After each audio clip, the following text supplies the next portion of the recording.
మీద ఇవాళ 42% రిజర్వేషన్కి సంబంధించి బీసీలకు స్థానిక సంస్థల ఎన్నికల్లో 42% రిజర్వేషన్లకు సంబంధించి క్యాబినెట్ సబ్ కమిటీ ఇవాళ సమావేశం కానున్నది. మరి ఈ సమావేశంలో ఏం తెలుస్తారు? ఇవాళ ఢిల్లీకి వెళ్ళి అక్కడ ఉపరాష్ట్రపతి అంటే ఎన్డీఏ కూటమి ఉపరాష్ట్రపతి అభ్యర్థిగా ఉన్న జస్టిస్ బి సుదర్శన్ రెడ్డితో చర్చించి, దాంతోపాటు అక్కడ పలువురు కాంగ్రెస్ నేతలతో చర్చించి అసలు ఏం చేద్దాం, ఎట్లా చేద్దాం, బీసీలకు రిజర్వేషన్ 42% ఇవ్వాలా వద్దా, ఎట్లా ఇవ్వాలి అని చెప్పేసి మాట్లాడతారట. నిజంగా ఇప్పుడు ఉపరాష్ట్రపతి అభ్యర్థిగా ఉన్నటువంటి బి సుదర్శన్ రెడ్డి గారు, ఎందుకంటే ఆయన సుప్రీంకోర్టు న్యాయమూర్తిగా పనిచేసిండు కాబట్టి నిజంగా ఇప్పుడు ఒకవేళ న్యాయ సలహా ఇవ్వాలనుకుంటే బీసీలు మీ వైపు ఉన్నారు, లేదంటే ఇక్కడ ప్రభుత్వానికి మంచి చేయాలనుకుంటే, లేదంటే బీసీలకు మంచి చేయాలనేటువంటి ఉద్దేశం ఉంటే 100% ఒక మంచి సలహా ఇవ్వండి. అది బీసీ రిజర్వేషన్లు అమలయ్యే విధంగా చూడండి. ఒకవేళ చూడలేదు, లేదు ఇక పార్టీ పరంగా ఇస్తారు కథా కార్యక్రమం ఇదంతా అంటే కూడా ఎంత కూడా మోసం కథ అన్నట్టు. కాబట్టి మొత్తం మీద ఇవాళ సబ్ కమిటీ సమావేశం అవుతుంది. సబ్ కమిటీ సమావేశమైన తర్వాత రేపు ఎల్లుండి తర్వాత 29th అనుకుంటా మొత్తం మీద నివేదిక సమర్పిస్తారు. ఆ నివేదిక ఏముంటుంది, ఏం కథ అంటే మొత్తం మీద ఆల్రెడీ బీసీలను ముంచేటువంటి కథనే కనిపిస్తూ ఉంది. కానీ నిజంగా మరి ముఖ్యమంత్రి చెప్తా ఉన్నారు 100% 42% రిజర్వేషన్లు అమలు చేసి తీరాలని చెప్పేసి అంటున్నారు. నిజంగా ఒకవేళ అట్లా చేసి తీరితే 100% చరిత్రలో నిలిచిపోతారు. చరిత్రలో మీకు ఒక మంచి అధ్యాయం మిగులుతుంది, ఎందుకంటే బీసీలకు సంబంధించినటువంటి విషయంలో. కాబట్టి మరి అటువంటి నిర్ణయం తీసుకుంటారా? తర్వాత పీసీసీ అధ్యక్షుడు మహేష్ కుమార్ గౌడ్ కూడా చెప్పిండు, ఎట్టి పరిస్థితుల్లో 42% రిజర్వేషన్లతోటే మేము స్థానిక సంస్థల ఎన్నికల్లోకి వెళ్తాము అని చెప్పిండు. మరి నిజంగా అది చేస్తారా అంటే మరి చేసినట్టయితే కనిపిస్తలేదు. చేస్తే సంతోషం, ఎందుకంటే ఇంకా ఈ కమిటీ నివేదిక కథా కార్యక్రమం ఇట్లా అంటున్నారు కదా, మరి ఏం చేస్తారు ఏం కథ అనేది చూడాలి. సుప్రీంకోర్టు న్యాయమూర్తి యొక్క న్యాయ సలహా కూడా తీసుకుంటారు కాబట్టి, నిపుణుల సలహా తీసుకుంటారు కాబట్టి మరి ఎటువంటి సలహా తీసుకుంటారు, నిజంగా చిత్తశుద్ధి ఉన్నదా లేదా అనేటువంటిది ఫుల్ క్లారిటీ వచ్చేస్తుంది. ఇప్పటికే క్లారిటీ వచ్చింది, ఇంకా క్లారిటీ వస్తుంది అనమాట. కాబట్టి దీనిపైన ఒక రకంగా ఇది జరుగుతూ ఉంది. ఇక గగనయానికి సంబంధించి మొత్తం మీద నిన్న ఒక ప్రయోగం చేసి అది మానవ రహితము చేస్తే మానవ సహితానికి సంబంధించి అది సక్సెస్ అయిందంట. నిన్న ఇస్రో ప్రయోగించినటువంటి ఆ ప్రయోగం మొత్తం మీద సక్సెస్ అయ్యింది. ఇక తర్వాత చాలా విషయాలు ఉన్నాయి మనం మాట్లాడుకోవాలి. ఇంకా రకరకాల పరిణామాలు చోటు చేసుకుంటూ ఉన్నాయి రాష్ట్రంలో. తర్వాత ప్రధానంగా స్థానిక సంస్థల ఎన్నికలపైనే ప్రధానంగా చర్చ జరుగుతూ ఉంది. ఇక బీహార్ ఎన్నికలకు సంబంధించి బీహార్లో ఎస్ఐఆర్ తీసుకురావడం ద్వారా బీజేపీ ఈసీ తోటి కుమ్మక్క అయిపోయింది. మొత్తం మీద ఈసీని మొత్తం తమ చెప్పు చేతుల్లో పెట్టుకొని అంటే ఓట్ల దొంగతనానికి పాల్పడాలని చూస్తుందని చెప్పేసి మళ్ళీ నిన్న రాహుల్ గాంధీ ఆరోపించిండు. తర్వాత ఆ కథా కార్యక్రమం అంతా జరుగుతూ ఉంది, ఎన్నికల ప్రచారం ఈ కార్యక్రమం జరుగుతూ ఉంది బీహార్ ఎన్నికల నేపథ్యంలో. మరి నిజంగా ఎస్ఐఆర్కి సంబంధించి ఎలాంటి నిర్ణయం తీసుకుంటారు ఏం కథ అనే విషయం చూసుకుంటే మరి సుప్రీంకోర్టు అయితే అడిగింది ఆ వివరాలు పెట్టమని చెప్పేసి ఈసీని చెప్పింది. ఈసీ కూడా వివరాలు చెప్తామని చెప్పింది, కానీ మరి ఏం వివరాలు పెట్టిండ్రు, పెడితే అందులోంచి పెట్టినటువంటి వివరాల్లోంచి మరి కాంగ్రెస్ పార్టీ అగ్రనేత చేసినటువంటి వ్యాఖ్యలు ఏవైతే ఉన్నాయో, ఏవైతే ఆరోపణలు ఉన్నాయో మరి ఆరోపణల నుంచి ఏమైనా తీసుకుంటాడా, నిజంగా ఆధారాలు తీసి బయట పెడతాడా అని చూడాలి. ఇక సరే అక్కడ ఓట్ల చోరీ జరిగింది అని చెప్తా ఉన్నారు. తర్వాత ఇక్కడ బీసీలకు సంబంధించినటువంటి 42% రిజర్వేషన్ల చోరీ జరిగిందనేటువంటి విషయం కూడా రాహుల్ గాంధీ గుర్తిస్తే బాగుంటుందని చెప్పేసి తెలంగాణ ప్రజలు అనుకుంటున్నారు. కాబట్టి ఆ విషయం మీద కూడా దృష్టి పెడితే మంచిగా ఉంటుంది. ఇక మన న్యూస్లో ముందుగా ఈనాడు దినపత్రికను చూద్దాం. గగన్యాన్కు ఊరట, ఎయిర్ డ్రాఫ్ట్ పరీక్ష సక్సెస్ అయింది. గగన్యాన్ ప్రాజెక్టులో భాగంగా వ్యోమగాములను సురక్షితంగా తీసుకొచ్చే పారాచూట్ వ్యవస్థను పరీక్షించడానికి ఇస్రో చేపట్టిన మొదటి సమీకృత ఎయిర్ డ్రాప్ పరీక్ష విజయవంతమైంది. ఆదివారం శ్రీహరికోటలోని షార్ నుంచి సుమారు 5 టన్నుల బరువున్న dummy crew module Chinook helicopter ద్వారా గగనతలంలోకి తీసుకెళ్లారు. అయితే తీరానికి 35 కిలోమీటర్ల దూరంలో 3 కిలోమీటర్ల ఎత్తు నుంచి సముద్రంలో జారవిడిచారు. తొలుత మాడ్యూల్కు అమర్చినటువంటి 2 డ్రోగ్ పారాచూట్లు విచ్చుకొని వేగాన్ని నియంత్రించగా మొత్తం మీద విజయవంతమైందంట. గగన్యాన్కు ఊరట లభించింది. ఎయిర్ డ్రాప్ పరీక్ష మొత్తం మీద సక్సెస్ అయిందంట. నిన్న డమ్మీ క్రూడ్ మాడ్యూల్ని తీసుకెళ్తున్నటువంటి చినూక్ హెలికాప్టర్ అని చెప్పేసి ఇక్కడ చిత్రాన్ని చూసుకోవచ్చు. ఇక సమీకృత రక్షణ వ్యవస్థ పరీక్ష విజయవంతమైంది. భారత గగనతలానికి దుర్భేద్య కవచాన్ని ఏర్పాటు చేసే దిశగా ముందడుగు పడింది. దేశ తొలి సమీకృత గగనతల రక్షణ ఆయుధ వ్యవస్థ పరీక్ష విజయవంతమైంది. శనివారం మధ్యాహ్నం ఒడిశా తీరానికి చేరువలో ఇది జరిగినట్టు రక్షణ శాఖ ఆదివారం ఒక ప్రకటనలో తెలిపింది. ఏమిటి AIDWS అని చెప్పేసి అంటే ఇది శత్రు క్షిపణులు, యుద్ధ విమానాలు, డ్రోన్ల నుంచి రక్షణ కల్పించేటువంటి బహుళ అంచెల వ్యవస్థ అని చెప్పేసి అంటా ఉన్నారు. మొత్తం మీద ఇక్కడ పాకిస్తాన్ నుంచి కానీ లేకపోతే ఇంక మరే దేశం నుంచి కానీ క్షిపణులు కానీ యుద్ధ విమానాలు కానీ డ్రోన్లు కానీ ఇవన్నీ వస్తే ఎక్కడికక్కడ కూల్చేసి తర్వాత మనకు రక్షణ కల్పించేటువంటి ఒక దుర్భేద్యమైనటువంటి వ్యవస్థను ఏర్పాటు చేస్తూ ఉంది ఇది అని చెప్పేసి చెప్తా ఉన్నారు. నిజంగా ఒక మంచి ముందడుగా చెప్పుకోవచ్చు, మంచి విజయం అని కూడా మనం చెప్పుకోవచ్చు. ఎందుకంటే రక్షణకు సంబంధించి చాలా కీలకం. మొన్న పూర్తి స్థాయిలో అంటే ఇలాంటి వ్యవస్థలు పూర్తి స్థాయిలో లేనందుకే కొంతవరకు అంటే ఆగినరు అని చెప్పేసి కూడా తెలుస్తూ ఉంది. మరి అంతవరకు కరెక్ట్గా తెలియదు కానీ పూర్తి స్థాయిలో అంటే అక్కడ నుంచి వచ్చేటువంటి యుద్ధ విమానాలు కానీ తర్వాత డ్రోన్లు కానీ తర్వాత అక్కడ ఇటువంటి వాటిని ఏమైనా వస్తే అప్పటికప్పుడు క్షిపణులు కానీ వీటిని ఎప్పటికప్పుడు కూల్చేటువంటి వ్యవస్థ పూర్తి స్థాయిలో అత్యాధునికమైనటువంటి వ్యవస్థ లేకపోవడం అనేది కూడా కారణంగా ఉందంట. ఇప్పుడు పూర్తి స్థాయిలో వచ్చేసింది.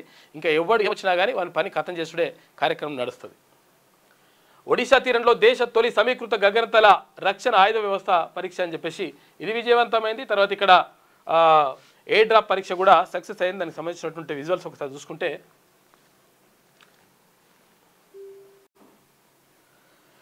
గంటకు 14 మందిని గరుస్తున్నాయట ఏంటి కుక్కలు. రాష్ట్రంలో గత ఏడాది 1,21,000 మంది కుక్క కాటుకు గురైనరంట, బాధితులు ఉన్నారు.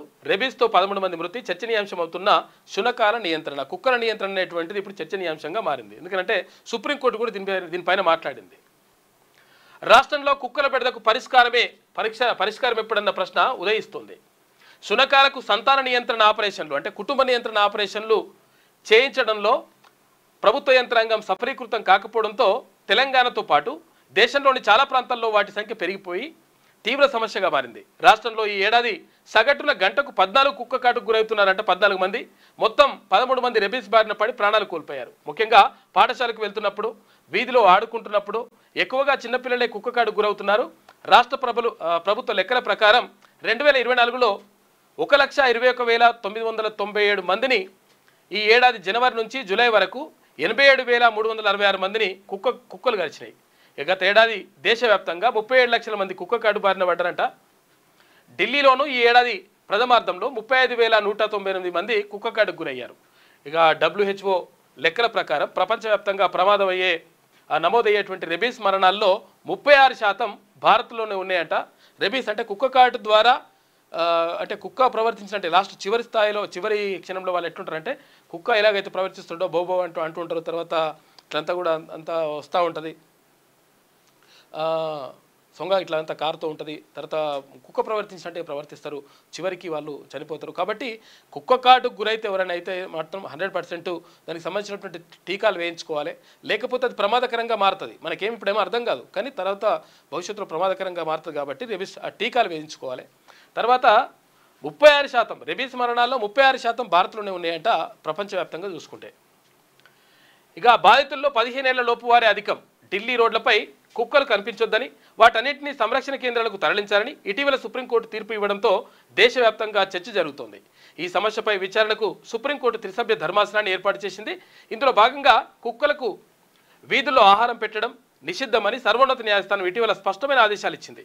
అయితే ఈ నేపథ్యంలో శునకాలపై కరుణ చూపాలంటూ జంతు ప్రేమికులు, సెలబ్రిటీలు సోషల్ మీడియాలో పోస్టులు పెట్టారు. మరికొందరు రోడ్లెక్కి నిరసన వ్యక్తం చేశారు. ఇంకోవైపు కుక్క కాటు బాధితులు కూడా మాకు ఇట్లా జరుగుతుంటే మరి దానికి రక్షణ కూడా కల్పించారా బాబు అని చెప్పేసి వాళ్ళు కూడా అడుగుతున్నట. ఇక్కడ కుక్కల ప్రేమికులు, తర్వాత ఇక్కడ కుక్కలను వ్యతిరేకించేవారు. 2 భాగాలుగా విడిపోయినరు. ఇట్లా జరుగుతూ ఉందంట. ఏదేమైనప్పటికీ కుక్క కాటుకు గురవుతూ ఉన్నారు. కాబట్టి కుక్కల నియంత్రణకు కుక్కలను ఒకవేళ తగ్గించాలంటే కుటుంబ నియంత్రణ ఆపరేషన్లు చేయాలట. వాటికి చేస్తేనే, లేకపోతే కష్టమైపోతుందని చెప్పేసి అంటున్నారు. ఆ దేశాల్లో రోడ్లపై తిరగనియరు. ఏ దేశాలంటే కుక్కలను రోడ్లపై తిరగనియాలంటే ఈ దేశాలలో ఎక్కడెక్కడ UK, బ్రిటన్లో, అమెరికా, సింగపూర్ తదితర దేశాల్లో కుక్కలను రోడ్లపై తిరగనివ్వరు. లండన్లో కుక్క వీధిలో కనిపిస్తే బంధిస్తారు. వారం రోజుల్లో ఎవరూ తీసుకెళ్ళకపోతే దానికి ప్రశాంత మరణాన్ని కల్పిస్తారట, చంపేస్తారట. అలాగే పెంపుడు కుక్కల విషయంలో యజమానులు నిబంధనలు పాటించాలి. మలమూత్ర విసర్జనకు, వాకింగ్కు వాటిని రోడ్లపై తీసుకెళ్లకూడదు. ఏదైనా కారణంతో వాటిని పోషించలేకపోతే ప్రభుత్వానికి అప్పగించాలి, వీధుల్లో వదలకూడదని చెప్పేసి ఒక నిబంధనలు ఉన్నాయంట. కాబట్టి ఇటువంటి నిబంధనలు కథా కార్యక్రమం అంతా ఉంది కాబట్టి అంటే అసలు యాక్చువల్గా చాలామంది ఏమంటుంటారంటే అది కుక్కలు అట్టేట తీసుకుపోతారు అట్టేట నియంత్రిస్తారు అని చెప్పేసి కొంతమంది అంటుంటే మరి కుక్క కాటుకు తర్వాత కుక్కలు మొత్తం దాడిలో మరణించినటువంటి పిల్లల ప్రాణాలు మీరు తేయగలుగుతారా అని చెప్పేసి సుప్రీంకోర్టు అడిగింది. ఇట్లా కుక్కల పంచాయతీ ఇట్లుంటే ఇక ఆటకు పూజారా టాటా చెప్పినట్ట భారత క్రికెట్లో గొప్ప ఇన్నింగ్స్కు తెరపడింది. ఆట నుంచి రిటైర్ అవుతున్నట్లు సీనియర్ బ్యాటర్ చేతేశ్వర్ పూజారా ఆదివారం ప్రకటించిండట. అతడు దశాబ్ద కాలానికి పైగా 3వ స్థానంలో భారత్కు నమ్మదగ్గ బ్యాటర్గా ఉన్నాడు. స్వదేశంలో విదేశాల్లో టీమిండియా సాధించిన కొన్ని ముఖ్యమైన టెస్టు విజయాల్లో పూజారా కీలక పాత్ర పోషించాడు. 37 ఏళ్ల పూజారా తన కెరియర్లో 103 టెస్టుల్లో 43.60 సగటుతో 7,195 పరుగులు చేసిండట. అతడు 5 వన్డే మ్యాచ్లు కూడా ఆడిండు. మొత్తం మీద పూజారా ఇక్కడ ఇన్నింగ్స్కు క్రికెట్లో గొప్ప ఇన్నింగ్స్కు తెరపడుతుందంటే మొత్తం మీద రిటైర్ అవుతున్నట్టుగా ప్రకటించిండు బ్యాటర్ చేతేశ్వర్ పూజారా. మంచిగా ఆడతాడు. ఇక నియంత్రణ లేదు, నిర్మాణం సాగదు. పరిస్థితి ఏంటంటే ఇష్టం వచ్చినట్టుగా రేట్లు పెంచేస్తున్నట. రేట్లు పెంచేసి ఇట్లా వేస్తుంటే ఇప్పుడు 5 లక్షల రూపాయలు ఇస్తామని చెప్పేసి ప్రభుత్వం చెప్పింది. దళితులకు తెలియక లేదంటే గిరిజనులకు అయితే 6 లక్షల రూపాయలు ఇస్తామని చెప్పింది. సరే ఈ పైసలు ఎక్కడ కూడా సరిపోతలేవు అనేటువంటి ఒక కథనం వేసింది ఈనాడు దినపత్రిక. ఇక ఇందిరమ్మ ఇళ్ల సామాగ్రికి ధరాఘాతం. ఇష్టారాజ్యంగా పెంచుకున్న వ్యాపారులు నామమాత్రంగానే ధరల పర్యవేక్షణ కమిటీలు ఉన్నాయట. ఈ కమిటీలు గట్టిగా పనిచేస్తే అసలు యాక్చువల్గా ఇదంతా తేలిపోతుంది. కానీ కమిటీలు ఆమ్యామ్యాలు తీసుకుని కూడా పక్కకు ఉంటున్నాయట లెక్క. కాబట్టి ఇక్కడ ఎవరైతే అర్హులు ఉంటారో అర్హులకు 100% ఇవ్వాల్సిన అవసరం ఉన్నది. అర్హులని కొంతమందిని పక్కకు పెట్టేసి ఇల్లున్న వాళ్ళనే మళ్ళీ తీసుకొచ్చి పెడుతున్నట్టు ఇటువంటి కథ కూడా నడుస్తుంది. సరే ఏది ఏమి నడిచినా కానీ నియంత్రణ లేదంట. మొత్తం మీద ఇష్టం వచ్చినట్టు రేట్లు పెంచేస్తారు. రాష్ట్ర ప్రభుత్వం ఇందిరమ్మ ఇళ్ల పథకంలో భాగంగా నిర్మాణ సామాగ్రి ధరలు పెరగకుండా ఏర్పాటు చేసిన పర్యవేక్షణ కమిటీలు నామమాత్రంగా మారాయి. కంకర, రాయి, ఇసుక, ఇటుక వంటి సామాగ్రి ధరలు వ్యాపారులు అమాంతం పెంచేస్తున్నారు. వీటికి స్థిరమైనటువంటి ధరలను ప్రభుత్వ మార్గదర్శకాలతో పొందుపరచకపోవడంతో లబ్ధిదారులకు అధిక భారం తప్పడం లేదు.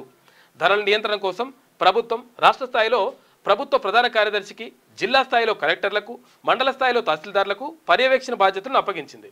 ఈ కమిటీలు క్షేత్రస్థాయిలో ధరలు పెరగకుండా ఎప్పటికప్పుడు పర్యవేక్షించాల్సి ఉండగా అలా జరగడం లేదు. రాష్ట్ర వ్యాప్తంగా ఇప్పటి వరకు ప్రభుత్వం 3.68 లక్షల ఇల్లు కేటాయించింది. అయితే వీటిలో 1,96,000 ఇల్లు గ్రౌండింగ్ అయినా 44 మాత్రమే పూర్తయ్యాయి. మరో 4,000 ఇల్లు చివరి దశకు వచ్చాయి. మిగతా ఇల్లు పనులు వేగవంతంగా జరగడం లేదు.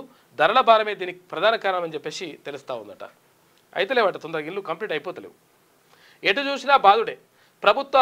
ప్రభుత్వం ప్రతి ఇందిరమ్మ ఇంటికి 25 క్యూబిక్ మీటర్ల ఇసుకను ఉచితంగా ఇవ్వాలని నిర్ణయించింది. కానీ స్థానిక వ్యాపారులు ఒక్కో ట్రాక్టర్కు భారీగా రవాణా ఛార్జీలు వసూలు చేస్తున్నట. ఈ సమస్యపై అధికారులు దృష్టి సారించడం లేదు. అంటే ఇక్కడ ఫ్రీ ఇసుక ఇస్తా అని చెప్పింది 25 క్యూబిక్ మీటర్లు. మరి వీళ్ళేమో ఇష్టం వచ్చినట్టుగా వేసేస్తున్నట రేట్లు. రాయి, కంకర, ఇటుక సామాగ్రిపై వ్యాపారులు కొన్ని చోట్ల కృత్రిమ కొరత సృష్టించి అధిక ధరలు వసూలు చేస్తున్నారట. పాత ధరలకే ఇవ్వాలని లబ్ధిదారులు కోరుతున్నారు. ముందే ధర పెంచేశారు. ఒక్కో ఇంటికి 180 బస్తాల చొప్పున రాష్ట్ర వ్యాప్తంగా 40 లక్షల టన్నులకు పైగా సిమెంటు, 150,000 టన్నులు 1,500 కిలోలు చొప్పున మొత్తం 68 లక్షల టన్నుల స్టీల్ అవసరమని అధికారులు గుర్తించారు. ఇందిరమ్మ పథకం ప్రారంభానికి ముందే బ్రాండెడ్ సిమెంట్ బస్తా ధర 300 రూపాయల నుంచి 320 రూపాయల వరకు ఉంది. సాధారణ సిమెంట్ ధర 270 నుంచి 290 వరకు ఉంది. ప్రస్తుతం మార్కెట్లో ఒక్కో బస్తాకు సగటున 30 రూపాయల వరకు పెంచేశారు. స్టీల్పై కిలోకు 3 రూపాయల నుంచి 4 రూపాయల దాకా పెంచినట. మొత్తం కూడా కష్టమైపోతూ ఉంది. వీళ్ళు ఇష్టం వచ్చినట్టుగా పెంచడం వల్ల రేట్లు అని చెప్పేసి ఒక కథనం వేసింది. కాబట్టి దీనిపైన నియంత్రణ ఏదైతే కమిటీలు వేసిండ్రో ఆ కమిటీలు నియంత్రించాల్సినటువంటి కమిటీలు సపరేక పర్యవేక్షణ కమిటీలు సపరేక కూర్చుంటే ఇగో ఇట్లా అవుతుంది. లబ్ధిదారులకు అన్యాయం జరుగుతుంది. ఉమ్మడి మహబూబ్నగర్లో బేస్మెంట్ కోసం ఉపయోగించే రాయి ధర గతంలో ఒక్కొక్కటి 18 నుంచి 20 రూపాయల వరకు ఉండేది. ఇందిరమ్మ ఇళ్ల నిర్మాణం ప్రారంభమైన తర్వాత 25 రూపాయలకు పెరిగింది. కొన్ని చోట్ల 28 రూపాయల వరకు కూడా వసూలు చేస్తున్నట. ట్రాక్టర్ ఇసుక సరఫరాకు దూరాన్ని బట్టి 2,500 రూపాయల నుంచి 4,000 రూపాయల వరకు వసూలు చేస్తున్నారట. ఉమ్మడి నిజామాబాద్లో గతంలో టిప్పర్ కంకర ధర 2,500 ఉండేది. ఇందిరమ్మ ఇల్లు ప్రారంభమయ్యాక దీన్ని 4,000 రూపాయలకు పెంచేసిరట. దాదాపు అన్ని జిల్లాల్లో ఇదే పరిస్థితి ఉన్నది. ఇష్టం వచ్చినట్టుగా పెంచడం ద్వారా మొత్తం కూడా వాళ్ళు ఇబ్బంది పడతా ఉన్నారు. ఎందుకంటే ఇచ్చేది 5 లక్షల రూపాయలు, 5 లక్షల రూపాయలు ఎట్లా ఇల్లు అవుతుంది? మరి ఇల్లు కట్టుకోంటే ఓ సరే, ఇప్పుడు అంతో ఎంతో మెల్లగా అడ్జస్ట్ చేసి ఇంకా కొన్ని పైసలు కలేసుకుని బట్టి కడతారు. కానీ మరి ఇప్పుడు ఇక్కడ ఇష్టం వచ్చినట్టుగా ధరలు పెంచేయడంతో ఇంకా ఇబ్బంది పడతా ఉన్నారు లబ్ధిదారులు. కాబట్టి ఈ ధరల నియంత్రణకు చర్యలు తీసుకోవాలని చెప్పేసి ఒక కథనం వేసింది ఈనాడు దినపత్రిక. ఆవిష్కరణల కేంద్రం అవ్వాలి, 2047 నాటికి $3 ట్రిలియన్ ఆర్థిక వ్యవస్థగా రాష్ట్రం. ఏఐజీలో జరిగిన ఆసియా పసిఫిక్ బయోడిజైన్ సదస్సులో సీఎం రేవంత్ రెడ్డి మాట్లాడాడు. ఇక భారత్ బయోడిజైన్ డాక్యుమెంట్ను ఆవిష్కరిస్తున్న ముఖ్యమంత్రి రేవంత్ రెడ్డి, డాక్టర్ రాకేష్ కలపాల, తర్వాత డాక్టర్ నాగేశ్వర్ రెడ్డి, డాక్టర్ జీవి రావు, డాక్టర్ అనురాగ్ మైలార్ వీళ్ళందరూ కూడా ఉన్నారు. ప్రపంచంలో ప్రస్తుతం అనిశ్చిత పరిస్థితులు కనిపిస్తున్నాయని, పన్నులు, యుద్ధాలు, వాణిజ్యపరమైన అడ్డంకులు వంటివి ఎదురవుతున్న ఈ తరుణంలో ప్రపంచ అవసరాలకు కావలసిన ఆవిష్కరణలకు తెలంగాణ కేంద్రంగా మారాలని ముఖ్యమంత్రి రేవంత్ రెడ్డి ఆకాంక్షించుడు. మంచిగా ఉన్నది, కానీ ఇది మంచిగా కావాలని కోరుకుందాం. కాకపోతే ఏంటంటే బీసీ రిజర్వేషన్లకు సంబంధించి కూడా ఇవాళ ముఖ్యమంత్రి కూడా ఢిల్లీకి వెళ్తున్నట్టుగా తెలుస్తూ ఉంది. మరి ఏం చేస్తారు, ఏం కథ అనేది చూడాలి. మరి ఇక సురవరానికి అంతిమ వేడుకోలు, నివాళులర్పించిన తెలుగు రాష్ట్రాల సీఎంలు రేవంత్ రెడ్డి, తర్వాత చంద్రబాబు. మగ్దుం భవన్ నుంచి గాంధీ భవన్ వరకు అంతిమయాత్ర కొనసాగింది. గాంధీ వైద్య కళాశాలకు పార్థివ దేహాన్ని అప్పగించిండ్రు. అక్కడ అంటే యాక్చువల్గా ఈ ఖననం చేయడం కానీ లేకపోతే కాల్చడం కానీ ఇది కాకుండా గాంధీ మెడికల్ కాలేజ్కి ఇస్తే వాళ్ళు పరిశోధనలు చేసుకోవడానికి ఆయన భౌతిక కాయాన్ని ఇచ్చిరట కుటుంబ సభ్యులు.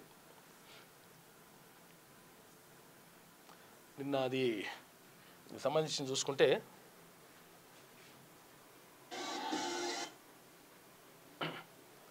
సిపిఐ సీనియర్ నాయకులు మాజీ ఎంపీ కామ్రేడ్ సుధాకర్ రెడ్డి పార్థివ దేహానికి ముఖ్యమంత్రి వెళ్ళి నిన్న నివాళులు అర్పించిండ్రు.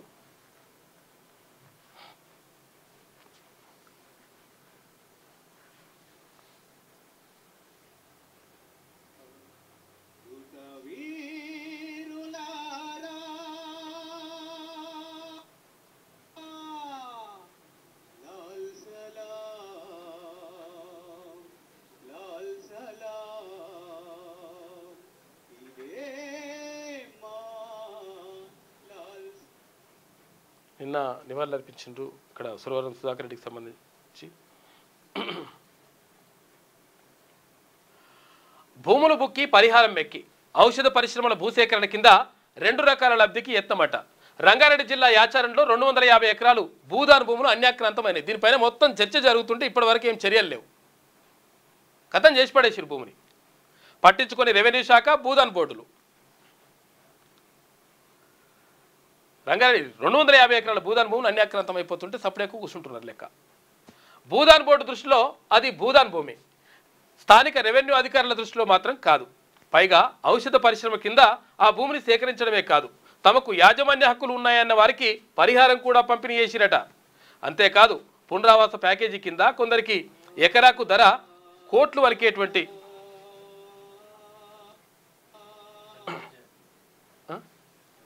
క్లోజ్ చేస్తే బెస్ట్గా.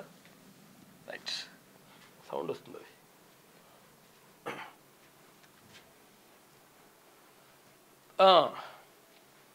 పైగా ఔషధ పరిశ్రమ కింద ఆ భూమికి సేకరించడమే కాదు, తమకు యాజమాన్య హక్కులు ఉన్నాయన్న వారికి కూడా పరిహారం కూడా పంపిణీ చేశారు. అంతేకాదు పునరావాస ప్యాకేజీ కింద కొందరికి ఎకరాకు కోట్ల రూపాయలు పలికే ప్రాంతంలో స్థలాలు కేటాయిస్తున్నారు. ఈ వ్యవహారంలో సర్కారుకు దాదాపు 500 కోట్ల రూపాయల వరకు నష్టం వాటిల్లుతున్నట్లు అంచనా. రాష్ట్ర వ్యాప్తంగా భూదాన్ భూములకు దొడ్డిదారిన హక్కులు పొందిన ఘటనలు వెలుగు చూసిన రంగారెడ్డి జిల్లాలో ఇదంతా జరుగుతున్నా కానీ సప్పుడేకు కూర్చుంటున్నట్ట లెక్క. ఎప్పుడో పునరావాస ప్లాట్లకు ఎసరు పెట్టిరు. 2017లో చేపట్టిన భూదస్త్రాల ప్రక్షాళన సందర్భంగా ఎప్పుడు కేసీఆర్ గవర్నమెంట్ ఉన్నప్పుడు కొందరు రైతులు పట్టా పాసు పుస్తకాల కోసం దరఖాస్తు చేయగా రెవెన్యూ శాఖ తిరస్కరించింది. పలువురు సమాచార హక్కు చట్టం కింద దరఖాస్తు చేయగా ఆ 250 ఎకరాల భూదాన్ భూములే అని జవాబిచ్చింది. ఔషధ పరిశ్రమ భూసేకరణ ప్రక్రియలో పునరావాసం కింద ప్రస్తుతం ప్లాట్ల కేటాయింపు జరుగుతుంది. ఒక్కో ఎకరాకు ఒక్కో ప్లాట్ చొప్పున ఇస్తున్నారు. ఈ ప్లాట్ల విలువ ఒక్కొక్కటి 20 లక్షల రూపాయల వరకు మొత్తం 50 కోట్ల రూపాయల వరకు ఉంటుందని అంచనా. అయితే భూములకు పరిహారం పొందిన కొందరు ఆ ప్లాట్లను కొల్లగొట్టేందుకు ప్రయత్నిస్తున్నట. మొత్తం ఇట్లా జరుగుతుంది. ఏది ఇష్టం వచ్చినట్టుగా ఎవరికి కావాలో వాడు దోచేస్తుంటే కనీసం పట్టించుకునే పరిస్థితులు లేవు. తర్వాత మళ్ళీ ఇప్పుడు అట్లా జరిగింది ఇట్లా జరిగిందని చెప్పేసి చెప్తున్నటువంటి గత ప్రభుత్వం, ఏది గతంలో ఉన్నటువంటి బీఆర్ఎస్ సర్కార్, తర్వాత ఇప్పుడు బీఆర్ఎస్లో వచ్చేసి అట్లా అవుతుంది ఇట్లా అవుతుందని అంటారు అనమాట. ఇట్లా 2017లో జరిగింది ఈ కథ. మళ్ళీ ఇంకా నడుస్తూ ఉంది. దాని గురించి విచారణ చేపట్టి ఆ భూములు గుంజుకోవాలి మళ్ళా. ఇక పుతిన్ జెలెన్స్కీలను కలవడం కష్టమైన పని అని చెప్పేసి ట్రంప్ అంటే, వీరికంటే నోబెల్ జ్యూరీని బెదిరించి శాంతి బహుమతి తెచ్చుకోవడం సులువు సార్ అని చెప్పేసి అంటున్నాడు పిఏ.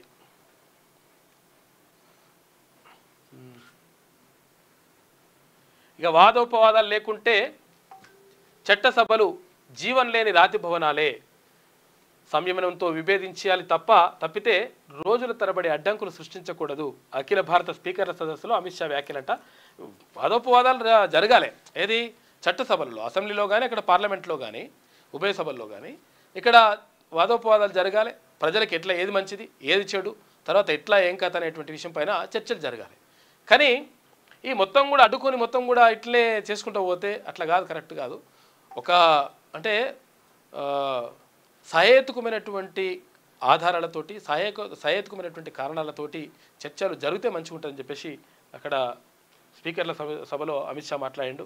కేంద్ర హోంమంత్రి గర్భంతో ఉన్న భార్య దారుణ హత్య, గొంతు కోసి చంపి కాళ్ళు చేతులు తల వేరు చేసి మూసిలో పడి విసిరివేత, ప్రేమించి పెళ్ళాడి అనుమానంతో కిరాతకం అని చెప్పేసి వార్త కనిపిస్తూ ఉంది.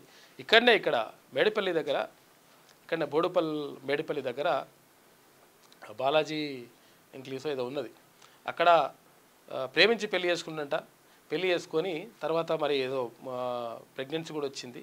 ఆ తర్వాత ఊకే ఫోన్లు మాట్లాడుతుందని చెప్పేసి ఫోన్ మాట్లాడుతుంది. తర్వాత అట్లా అనుమానంతో చంపి ముక్కలు నరికేసి తీసుకుపోయి ఎక్కడ మూసీ నదిలో వేసినట్ట వాడు. ఇటువంటి వేస్ట్ ఫెలోస్. ఇప్పుడు ఎందుకంటే ఇప్పుడు ఒకవేళ నిజంగా వానికి ఇష్టం లేకపోతే, నిజంగా ఒకవేళ అట్లా ఏమైనా తప్పు జరిగినట్టు అనిపిస్తే అది వదిలేస్తే అయిపోతుంది. ఇప్పుడు ఎవరు మారణ వాళ్ళు ఉంటారు. చంపడం ఏంటంటే ఆయన ముక్కలు నరికి చేస్తున్నట్టే ఇటువంటి కిరాతకం. ఆ విజువల్స్ కూడా ఉన్నాయి. అవి అసలు చూపించో లేదో వాడు పోయిన విజువల్స్ ఉన్నాయి. అంటే మామూలు విజువల్స్ ఉన్నాయి. వాడు ఆ బ్యాగ్లో పోయిండు. ఆ విజువల్స్ కూడా ఉన్నాయి. చూపించో లేదో మరి. అది మాకు కొన్ని గైడ్లైన్స్ ఉంటాయి, అందుకని అవి ఉంటుందన్నమాట. యాక్చువల్గా దాని గురించి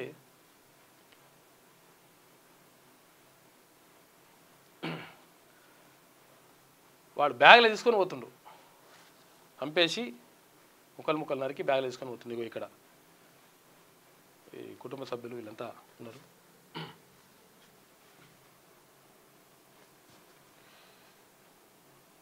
ఇగో ఇదే ఇల్లు.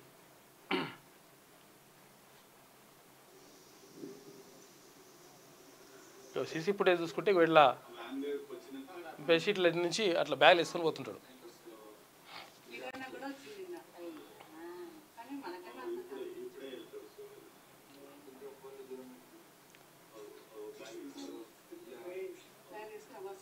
ఈ బ్యాగ్ తీసుకొని ఇట్లా వెళ్ళిపోతున్నాడు.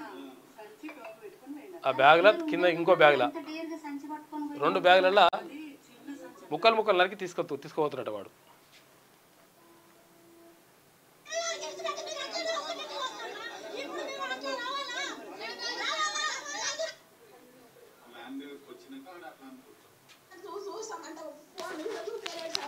పిల్లని కూడా గవర్నమెంట్ చూపించుకుంటుందంట, అడుకొచ్చుకొని తిన్నదంట. నిన్న మొన్న తెచ్చి పెట్టుకుంటూ రోజు తింటాడంట, బయట పోతాడంట. ఎట్లా నన్న వద్దు నిన్ను మంచిగా చూస్తే సార్ మంచిగుంటుండ అని చెప్పినాం సార్. మేము పెడుతుంటాం సార్. ఏదన్నా నా బిడ్డని విడిచిపెట్టి పెట్టుకుని ఉండేవాడు. వాళ్ళందరూ ప్లానే సార్. వాళ్ళ అమ్మ నాయనకి ఇష్టం లేదు. అందరు పెళ్లి చేసిరుగా సారు. వాళ్ళందరూ మాట్లాడాలిగా పిల్లతో. ఇప్పుడు ఎవరు మాట్లాడరంట. పిల్ల ఫోన్ చేసి ఎవడని కత్త మా ఓలంజా నువ్వు పుష్టి లంజ వేలంజ అంటదంట. మేము గొల్లలో సార్. అది కాపు లంజ, కాపుది కానీ మా గొల్ల తెరవాడి కండి పిచ్చగొల తనవండి. అట్లా దానికి ఆ రీతి లేదు. కులాంతర వివాహాలు చేసుకున్నట్ట. సరే ఏం చేసుకున్నా కానీ సరే ఒకవేళ వానికి ఇష్టం లేకపోతే అట్లా ఏమైనా లేకపోతే వదిలేసి ఏదో వేయాలి. కానీ చంపేస్తే ఏంద్రా బాబు, వెస్ట్ ఫెలో. గుడ్ మార్నింగ్, నేను ఆశా వర్కరు కామారెడ్డిగూడెం. నా పేరు స్వరూప. అయితే అమ్మాయి 3 months ఉందని తెలిసింది మాకు. తెలిసినాక ఎంట్రీ చేస్తామనేసి నేను మా అందరికి ఫోన్ చేసిన. వాళ్ళని అడిగితే వాళ్ళు నాకు ఫోన్ నెంబర్ ఇవ్వలేరు. వీళ్ళని అక్క వాళ్ళని కూడా అడిగితే మాత కూడా లేదురా వాళ్ళవి అనేసి అని అన్నారు. సరే అని నేను మా దగ్గర మాజీ సర్పంచ్ మహేందర్ రెడ్డి అన్న దగ్గర ఫోన్ నెంబర్ తీసుకొని మహేష్ మరి ఇట్లా స్వాతి ప్రెగ్నెంట్ ఉందంట కదా, మా దగ్గర ఎంట్రీ చేయాలి మళ్ళీ చెప్పండి అనేసి అంటే అక్క నేను తర్వాత ఫోన్ చేస్తాను అనేసి ఒకసారి లిఫ్ట్ చేసిండు, ఇక ఫోన్ పెట్టేసిండు. ఇక నాకు అప్పటి సంది మళ్ళీ ఫోన్ అస్సలు అటెండ్ చేయలేదు సార్. ఇట్లా ఆశ వర్కర్ అట్లా ఫోన్ అటెండ్ చేయకుండా అట్లా చేసేసి మొత్తం మీద చంపేసి మళ్ళీ ఎక్కడ పోయిందో అని చెప్పేసి కంప్లైంట్ కూడా చేసినట్టు వాడు వేస్ట్ ఫెలో.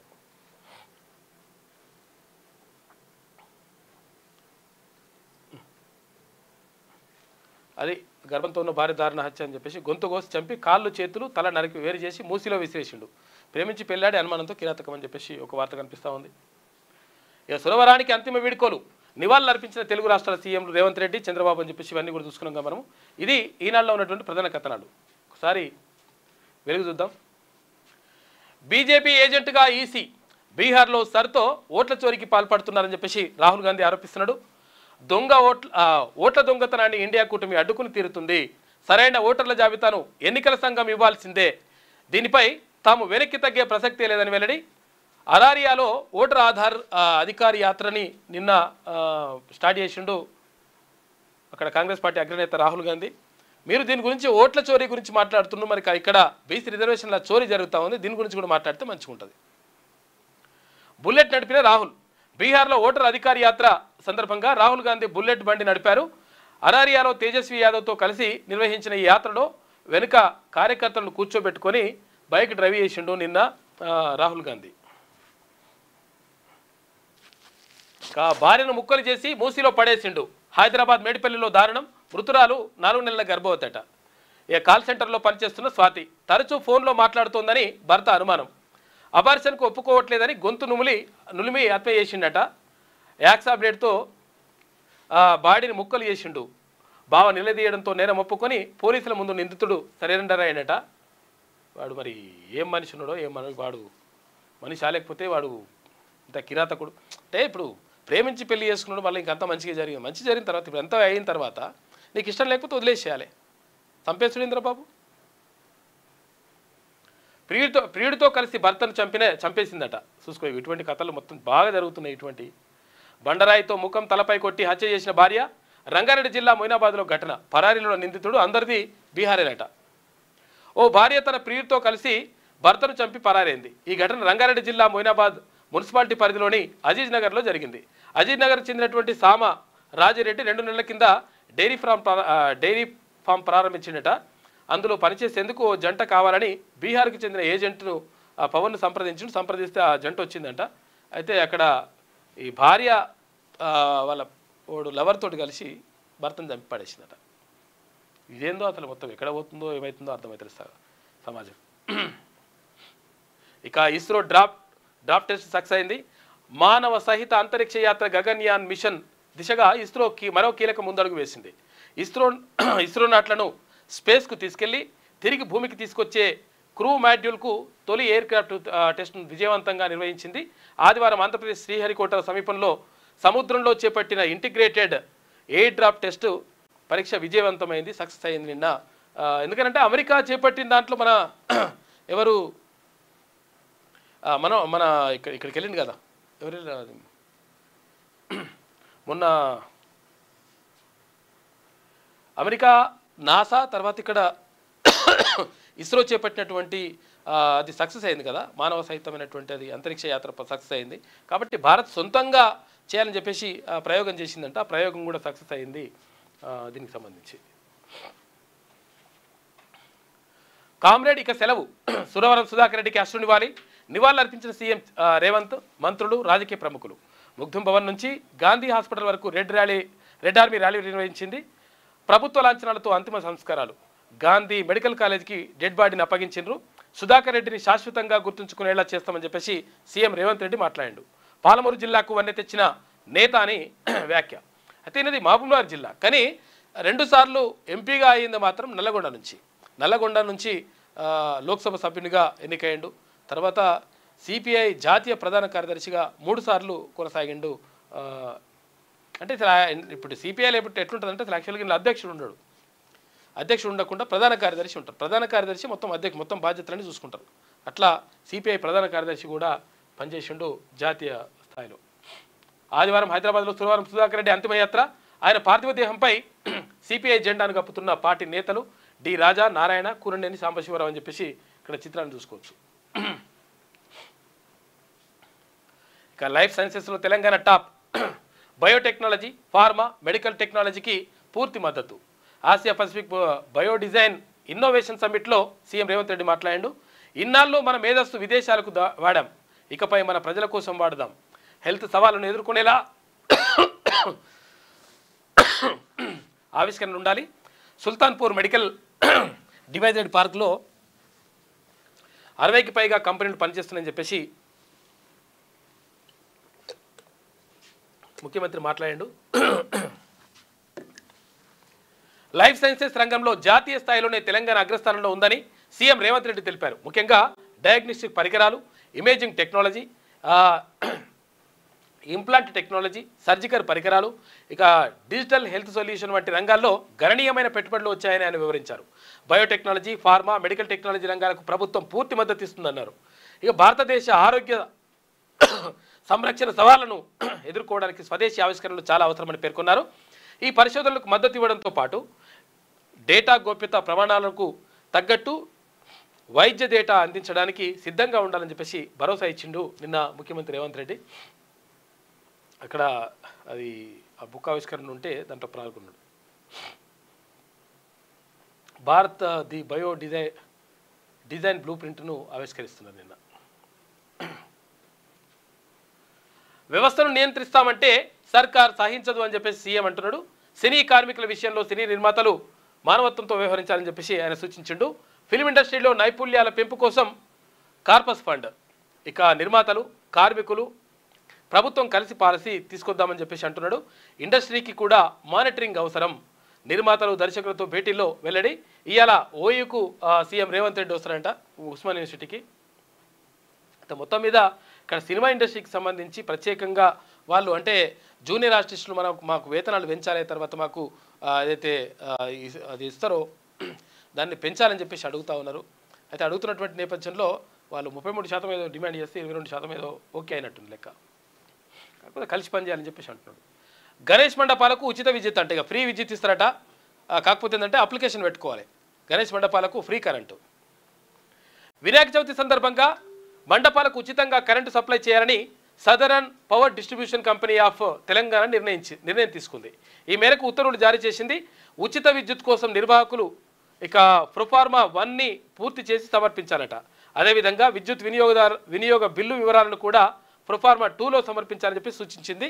ఈ ప్రొఫార్మా 1, ప్రొఫార్మా 2 ఇవన్నీ నింపి అక్కడ విద్యుత్ అధికారులకు అక్కడ ఇచ్చేస్తే ఫ్రీ విద్యుత్ ఇస్తారట, ఫ్రీ కరెంటు. దేనికి? గణేష్ మండపాలకు కూడా. ఇప్పుడు వినాయక చవితి, రేపే వినాయక చవితి. రాజ్యాంగాన్ని కాపాడుకోవాలి.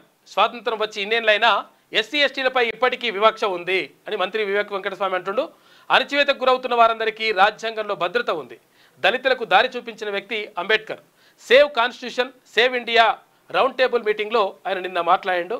మొత్తం మీద రాజ్యాంగాన్ని కాపాడుకోవాల్సినటువంటి బాధ్యత మనపైనే ఉంటుంది. ఇక రాష్ట్రంలోనూ ఓట్ల చోరీ. 8 మంది బీజేపీ ఎంపీలు అట్లనే గెలిచారు. ఓట్ల దొంగతనంతోనే మోదీకి మూడోసారి అధికారం అని చెప్పేసి పీసీసీ చీఫ్ మహేష్ కుమార్ గౌడ్ అంటుండు. చొప్పదండిలో 2వ విడత పాదయాత్ర ప్రారంభించిండ్రు. ఓట్ల చోరీ జరిగిందని చెప్పేసి అంటున్నారు. సరే, ఆధారాలు చూపియండి, బాగానే ఉంటుంది. ఏంటంటే అసలు యాక్చువల్గా ఇప్పుడు అంటే ఇన్ని రోజుల తర్వాత ఓట్ల చోరీ జరిగింది ఇక్కడ తెలంగాణలో, అట్లనే గెలిచారని చెప్పేసి అని అంటున్నారు మహేష్ కుమార్ గౌడ్. మంచిగానే ఉన్నది. మీరు ఆరోపణ చేసి ఆరోపణకు సంబంధించినటువంటి ఆధారాలు ఇవ్వాలి. అట్టెట్లయితే లెక్క ఉట్టినే చెప్తే కాదు కదా. సరే, ఆధారాలు ఇస్తారా ఎంత తర్వాత విషయం. తర్వాత బీసీ రిజర్వేషన్లకు సంబంధించి మీరు ఏమన్నారు? 100% 42% రిజర్వేషన్తోనే మాత్రమే మేము స్థానిక సంస్థల ఎన్నికలకు వెళ్తామని చెప్పినారు. ఆ మాట మీద ఉండండి. ఆ మాట మీద ఉంటే కరెక్ట్గా ఉంటుంది లెక్క.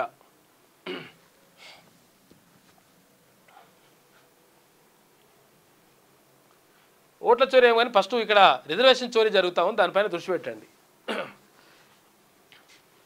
జిల్లా యూనిట్గా అసెంబ్లీ సెగ్మెంట్లు ఉంటాయంట. ఇక డీలిమిటేషన్తో జిల్లాలకు తగ్గట్టు మారనున్న నియోజకవర్గాల సరిహద్దులు. ఇప్పుడు ఏంటంటే ఒక నియోజకవర్గం అంటే రెండు మూడు జిల్లాలు ఉంటుంది, అట్లా నడుస్తుంది. ఇప్పుడు తుంగతుర్తి నియోజకవర్గం ఉంది, ఇక్కడ యాదాద్రి జిల్లాలో ఉంటుంది, అక్కడ సూర్యాపేటలో ఉంటుంది.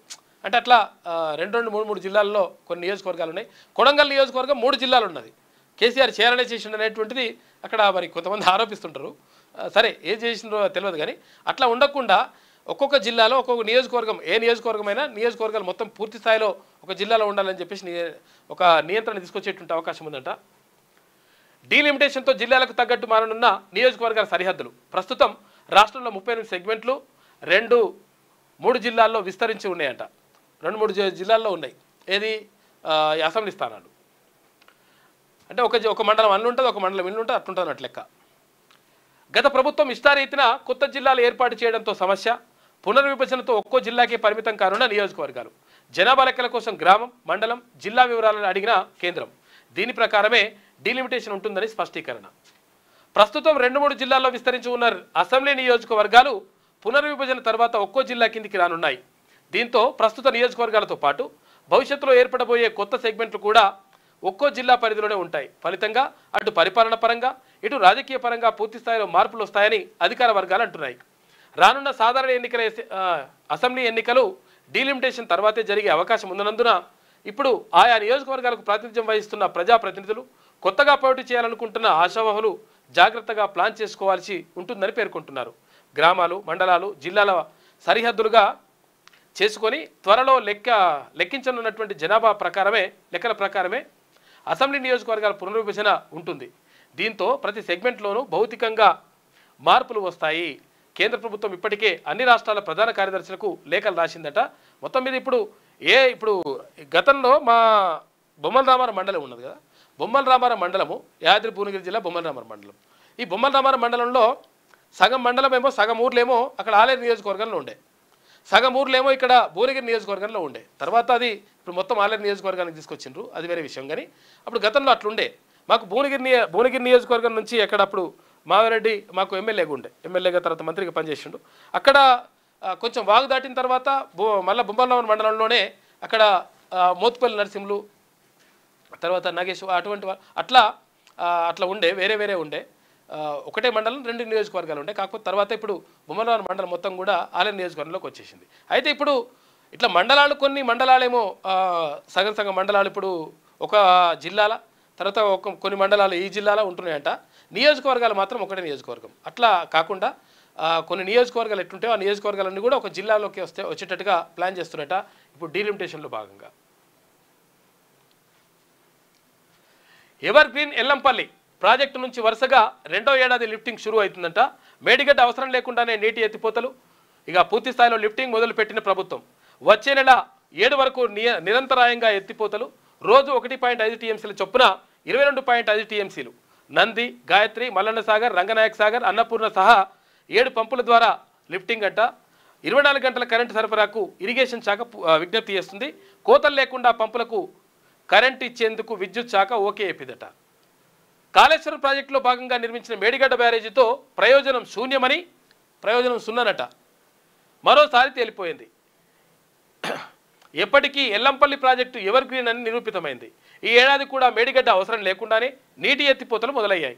యాసంగి అవసరాలను దృష్టిలో పెట్టుకుని మేడిగడ్డ నిర్మించాలని గత పాలకులు చెబుతున్నా నిరుడు యాసంగిలోనూ ఎల్లంపల్లె నీటి ఎత్తిపోతలకు దిక్కయింది. ఇప్పుడు కూడా గోదావరి వరద కొంచెం ఆలస్యమైన ఎల్లంపల్లి నుంచి నీటి లిఫ్టింగ్ షురూ అయింది. వాస్తవానికి వచ్చిన కొద్దిపాటి వరదతో ఈ నెల 14 నందిమేడారం, గాయత్రి పంపౌదులోని 3 మోటార్ల ద్వారా 9,500 క్యూసెక్కుల నీటి లిఫ్టింగ్ను ప్రారంభించారు. తాజాగా ఆదివారం నుంచి పూర్తి స్థాయిలో ఎత్తిపోతలను స్టార్ట్ చేశారు. నిరంతరాయంగా 15 రోజుల పాటు సెప్టెంబర్ 7వ తేదీ వరకు లిఫ్టింగ్ కొనసాగుతుందంట. 7 రిజర్వాయర్లను నింపుతున్నారు. అయితే ఇది ఎల్లంపల్లి లేకపోతే కష్టమవుతుండే, ఎల్లంపల్లె ఎవర్ గ్రీన్ అని చెప్పేసి ఒక వార్త వేసింది వెలుగు దినపత్రిక. అయితే అసలు యాక్చువల్గా ఇక్కడ ఏంటంటే మొత్తం మీద కాళేశ్వరం నీళ్ళు వస్తేనే ఇట్లంతా కూడా అద్భుతంగా సస్యశ్యామలం అవుతుంది అనుకుంటే గతేడాది పోయిన సంవత్సరం కూడా కాళేశ్వరం నీళ్ళు లేవు, అయినా నీళ్ళు వచ్చినాయి. తర్వాత ఈ సంవత్సరం ఇప్పుడు కూడా కాళేశ్వరం లేకుండానే ఇప్పుడు మొత్తం నడుస్తూ ఉంది. కాబట్టి కాళేశ్వరం ద్వారా వచ్చింది ఏమైనా ఉంటుంది అనుకుంటే అది సున్నా అని చెప్పేసి, ప్రయోజనం సున్నా అని చెప్పేసి ఒక కథనం కనిపిస్తూ ఉంది వెలుగు దినపత్రికలో. అమ్మ తోడు నేను మురిగే కుక్కను కాదు, కరిచే కుక్కను కాదు, మురిగే కుక్కను అని చెప్పేసి అంటుందంట. కుక్కను ఎందుకంటే కరిచే కుక్కల్ని షట్టర్లో పెట్టాలని సుప్రీంకోర్టు చెప్పింది కదా, మరి కరిచే కుక్కన మురిగే కుక్కన అంటే ఎట్లా తేలాలి? లోపల పెడితే అంటుందట నేను మురిగే కుక్కని మాత్రమే, నేను కరిచే కుక్కను కాదు అంటుందట. అది కుక్కల పంచాయతీ. ఇది వెలుగులో ఉన్నటువంటి ప్రధాన కథనం. అయితే ఒకసారి ఆంధ్రజ్యోతి చూద్దాం. అండాల కోసం ఆందోళన, సంతాన అవస్థలు వేలల్లో దాతల సంతాన అవసరార్థులు వేలల్లో ఉన్నారట, దాతలు పదుల్లో ఉన్నారు. ఈ పరిస్థితుల్లో యథేచ్ఛగా దళారుల దందా చేస్తున్నారు. ఒక్కో అండానికి 25,000 నుంచి 30,000 రూపాయలట. చట్టవిరుద్ధంగా కాలేజీ యువతులపై దళారులు వల వేస్తున్నారంట. 15 నుంచి 20% మందిలో అండాలే ఉండట్లేదు. వీరంతా దాతలపై ఆధారపడాల్సి వస్తుంది అని చెప్పేసి వైద్యులు అంటున్నారు. ఎగ్ ఫ్రీ చేస్తున్న ప్రముఖులు ఐటీ ఉద్యోగులంట. మొత్తం మీద కొంచెం లేటుగా పెళ్లి చేసుకుంటే తర్వాత అండాలు విడుదలవుతాయంట ఎవరు స్త్రీలలో. తర్వాత ఇక్కడ అండము తర్వాత ఇక్కడ వీర్యకణాలు కలిస్తే అక్కడ అంటే సంతానోత్పత్తి జరుగుతుంది. అట్లా లేటుగా చేసుకోవడం వల్ల పెళ్ళిళ్ళు వేసుకోవడం వల్ల కొంతవరకు అండాలు విడుదల కావట్లేదంట ఆడవాళ్ళలో. అందుకని వేరే వాళ్ళ మీద ఆధారపడుతున్నట్ట, కొనుక్కొస్తున్నట్ట. ఆలస్యంగా వివాహాలు జరుగుతుండడం, కాలుష్యం, జీవనశైలిలో మార్పులు, రక్తపోటు, మధుమేహం, థైరాయిడ్ వంటి రుగ్మతలు, పని ఒత్తిడి కారణాలు ఏమైనా ఇవన్నీ ఇప్పుడు సంతాన సాఫల్యానికి అడ్డంకిగా మారుతున్నాయంట. పురుషుల్లో వీర్యకణాల సంఖ్య కూడా కదలికల్లో తగ్గుతూ ఉందంట. దీనివల్ల నష్టం జరుగుతూ ఉందని చెప్పేసి ఒక వార్త కనిపిస్తూ ఉంది. గ్రీన్ఫీల్డ్ ఎక్స్ప్రెస్ వే ఎక్కడి నుంచి? హైదరాబాద్ అమరావతి రహదారి ఎంట్రీ పాయింట్ల సమాలోచనలు. ఇక త్వరలో ఉభయ రాష్ట్రాల ముఖ్యమంత్రుల భేటీ, అందులో ఎంట్రీ పాయింట్లు ఖరారు చేస్తారట. 3 ప్రతిపాదనలతో ప్రాథమిక రూట్ మ్యాప్, వాటిని సీఎంలు ఓకే చేస్తే కేంద్రానికి పంపిస్తారట. ఇక్కడ హైదరాబాద్ నుంచి అమరావతికి, ఇక్కడ ఏపీ రాజధానికి రోడ్ మంచిగా చేస్తందుకు. హైదరాబాద్ నుంచి అమరావతి గ్రీన్ఫీల్డ్ ఎక్స్ప్రెస్ వే వ్యవహారం ఎటు తేలడం లేదు. ఈ రహదారి అలైన్మెంట్పై కసరత్తు జరుగుతోంది. కానీ ఏపీలోని అమరావతి, తెలంగాణలోని ఔటర్ రింగ్ రోడ్డు దగ్గర ఎంట్రీ పాయింట్లు, రోడ్డు నిర్మాణం ఎక్కడి నుంచి మొదలు పెట్టాలి, ఎక్కడ అనుసంధానించాలి అనే దాన్ని నిర్ధారించలేదంట. ఈ విషయం తేలితేనే దీనికి సమాంతరంగా నిర్మించాలని భావిస్తున్న హై స్పీడ్ రైలు మార్గాలు కూడా లైన్ క్లియర్ అవుతుంది. ఎంట్రీ పాయింట్లు త్వరలోనే ఉభయ రాష్ట్రాల ముఖ్యమంత్రుల మధ్య కీలక సమావేశం ఉంటుందని అధికార వర్గాలు చెప్తున్నాయి. మరి ఎప్పుడు చేస్తారు ఏం కథ అనేది తెలుస్తలేదు. కానీ అవి ఎంట్రీలు అవన్నీ ఓకే అయిపోతే అప్పుడు సెట్ అయిపోతుంట లెక్క. భార్యను ముక్కలు చేసి మూసీలో పడేశాడు. 5 నెలల గర్భవతిని హతమార్చిన భర్త. హైదరాబాద్ బోడుప్పల్లో దారుణం. 7 ఏడాదిన్నర క్రితం ప్రేమ వివాహం చేసుకున్నాడు. పెళ్ళైన 3 నెలలకే గొడవలు, గృహహింస కేసు పెట్టిరు. ఇక భార్య పుట్టింటికి వెళ్తానని అడిగినందుకు మళ్ళీ గొడవనట. పథకం ప్రకారం హత్య, శవాన్ని ముక్కలు చేసి 3 విడతల్లో నదిలోకి వేసేసినట. ఇంట్లోనే ఉన్న మొండెం. భార్య కనిపించడం లేదని టానాకు అంటే పోలీస్ స్టేషన్ పోయి కేసు కూడా పెట్టిట. విచారణలో హత్యను పసిగట్టిన పోలీసులు నిందితుడిని అరెస్ట్ చేశారు. చూసుకో ఇక బోడుపల్ల ఇక్కడనే.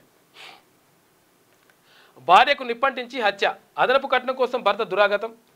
జుట్టు పట్టి ఈడ్చికెళ్ళి తిన్నర్ జల్లి నిప్పంటించిన భర్త అత్తమామలట. ఇప్పటి కూడా ఇటువంటి ఏంద్రా నాయన ఇదంతా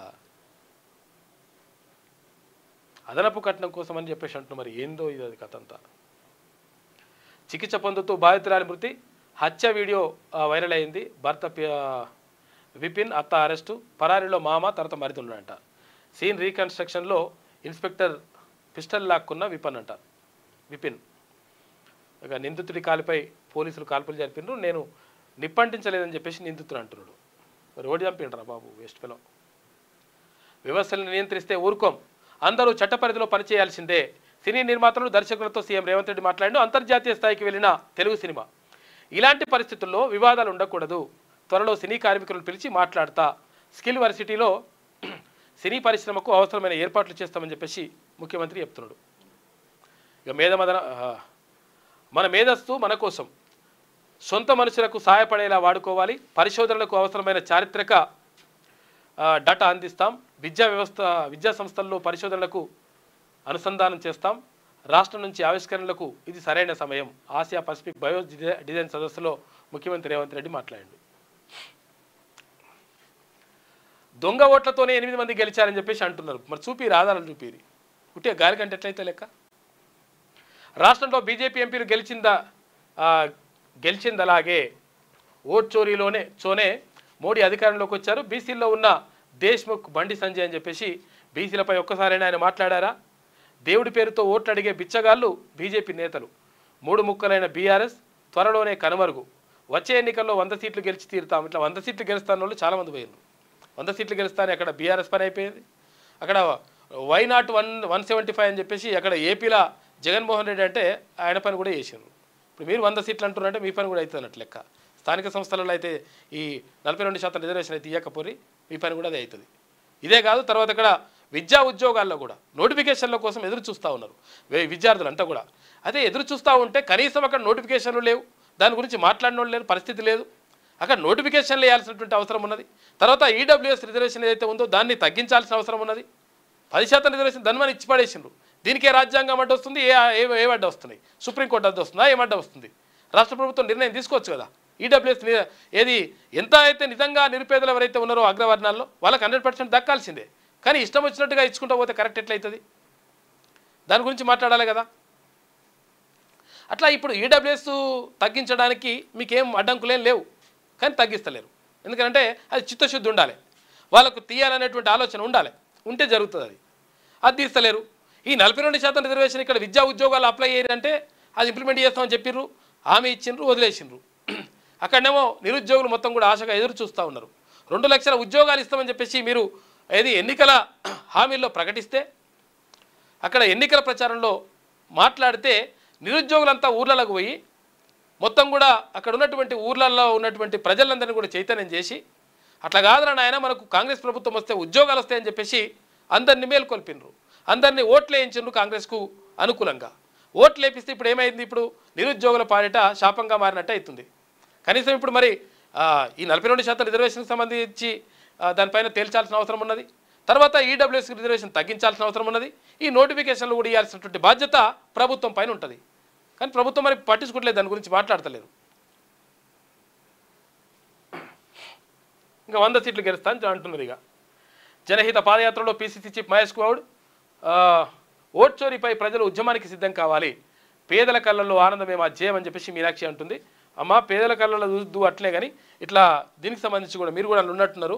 ఆ బీసీ రిజర్వేషన్కి సంబంధించి కూడా చూడండి. కరీంనగర్ జిల్లా గంగాధరలో పాదయాత్రలో మహేష్ గౌడ్, పొన్నం, తర్వాత మీనాక్షి నటరాజన్ అని చెప్పి ఇక్కడ చూసుకోవచ్చు. ఇక బీసీ కోటాకు న్యాయం ఎలా? ఇవాళ ఢిల్లీకి వెళ్ళనున్న మంత్రుల కమిటీ ఢిల్లీకి అయితే వెళ్తున్నారు. వెళ్ళి మరి ఛాయ్ బిస్కెట్ తాగి వచ్చి ఇంత తినేసి రావడం కాదు. జస్టిస్ సుదర్శన్ రెడ్డితో సంప్రదింపులు.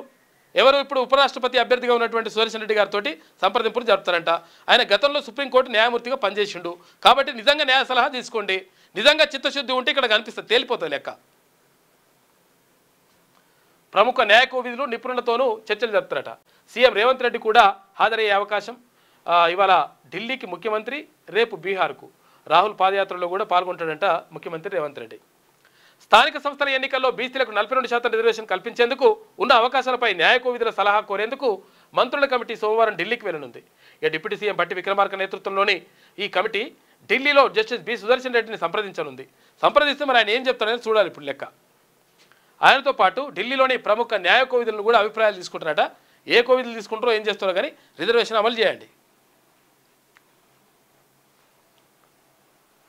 ఎగిరి వెళ్లే శవపేటికలు. శత్రువులపై ఆత్మాహుతి దాడులకు MiG-21 విమానాలు వస్తున్నాయంట. డైరెక్ట్ అవే వేసి ఆత్మాహుతి చేసుకుంటాయంట, కొట్టేసి అక్కడ. ఇక డీకమిషన్ చేస్తున్న MiG-21లను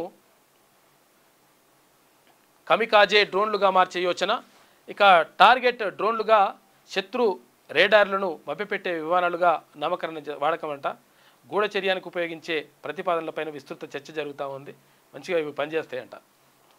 అత్యాధునిక ఎయిర్ డిఫెన్స్ వ్యవస్థ పరీక్ష విజయవంతమైంది.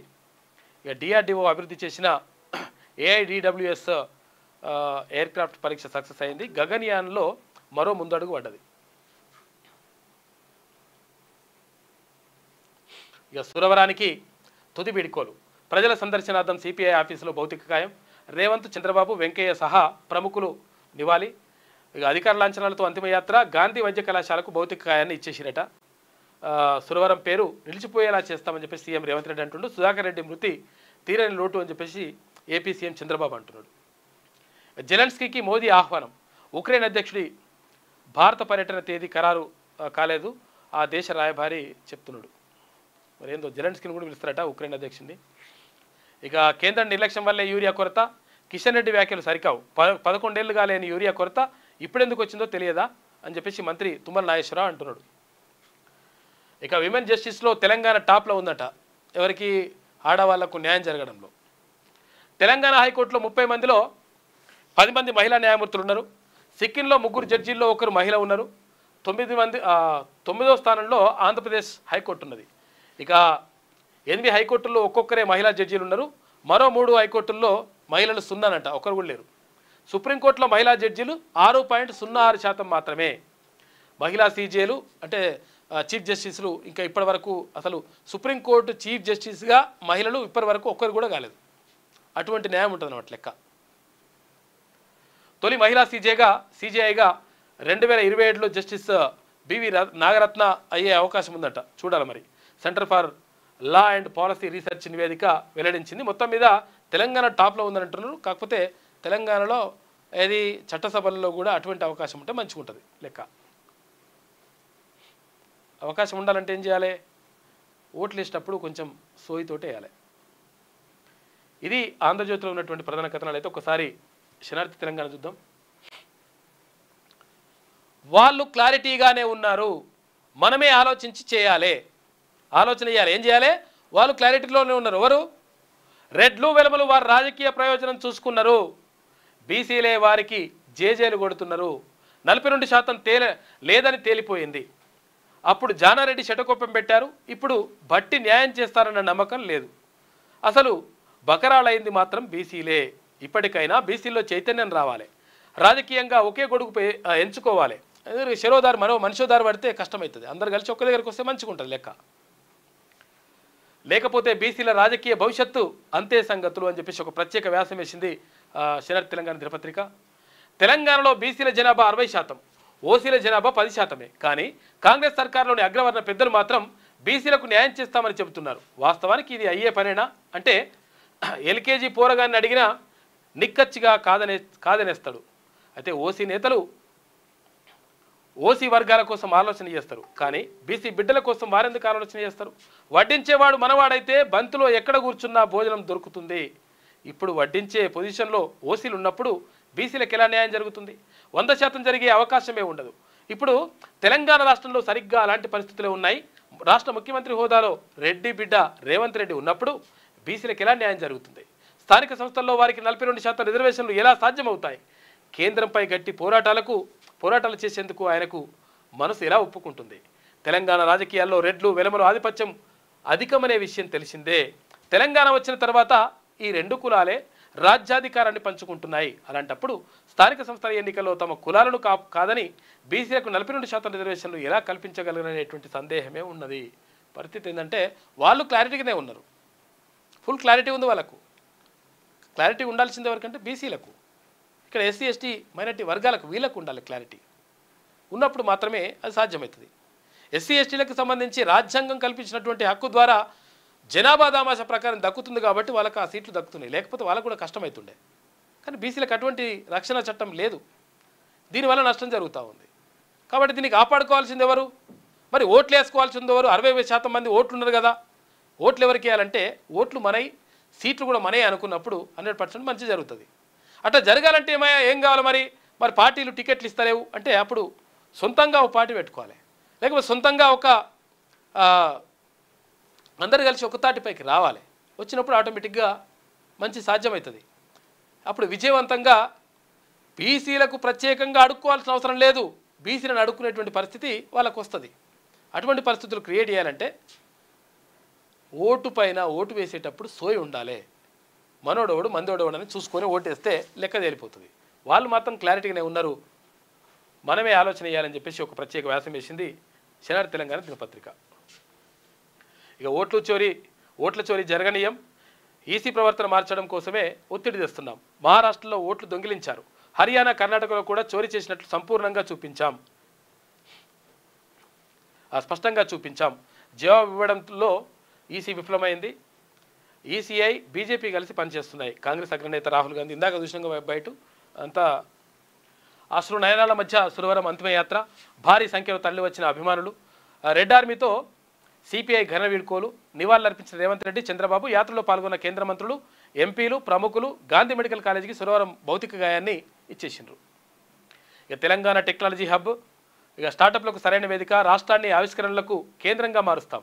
2047 నాటికి $3 ట్రిలియన్ ఆర్థిక వ్యవస్థగా చేస్తాం. బయోడిజైన్ ఇన్నోవేషన్ సమ్మిట్ 2025లో సీఎం రేవంత్ రెడ్డి మాట్లాడాడు. ఇక సోషల్ మీడియాని ఆయుధంగా వాడాలి. ప్రతి వ్యక్తి దగ్గర స్మార్ట్ ఫోన్ ఉంది. ప్రతి ఒక్కరూ ప్రస్తుతం మీడియా హౌజే. కాంగ్రెస్ కావాలనే యూరియా కొరతను సృష్టించింది. తెలంగాణకు కేంద్రం సరిపడా యూరియా కేటాయింపులు చేసింది.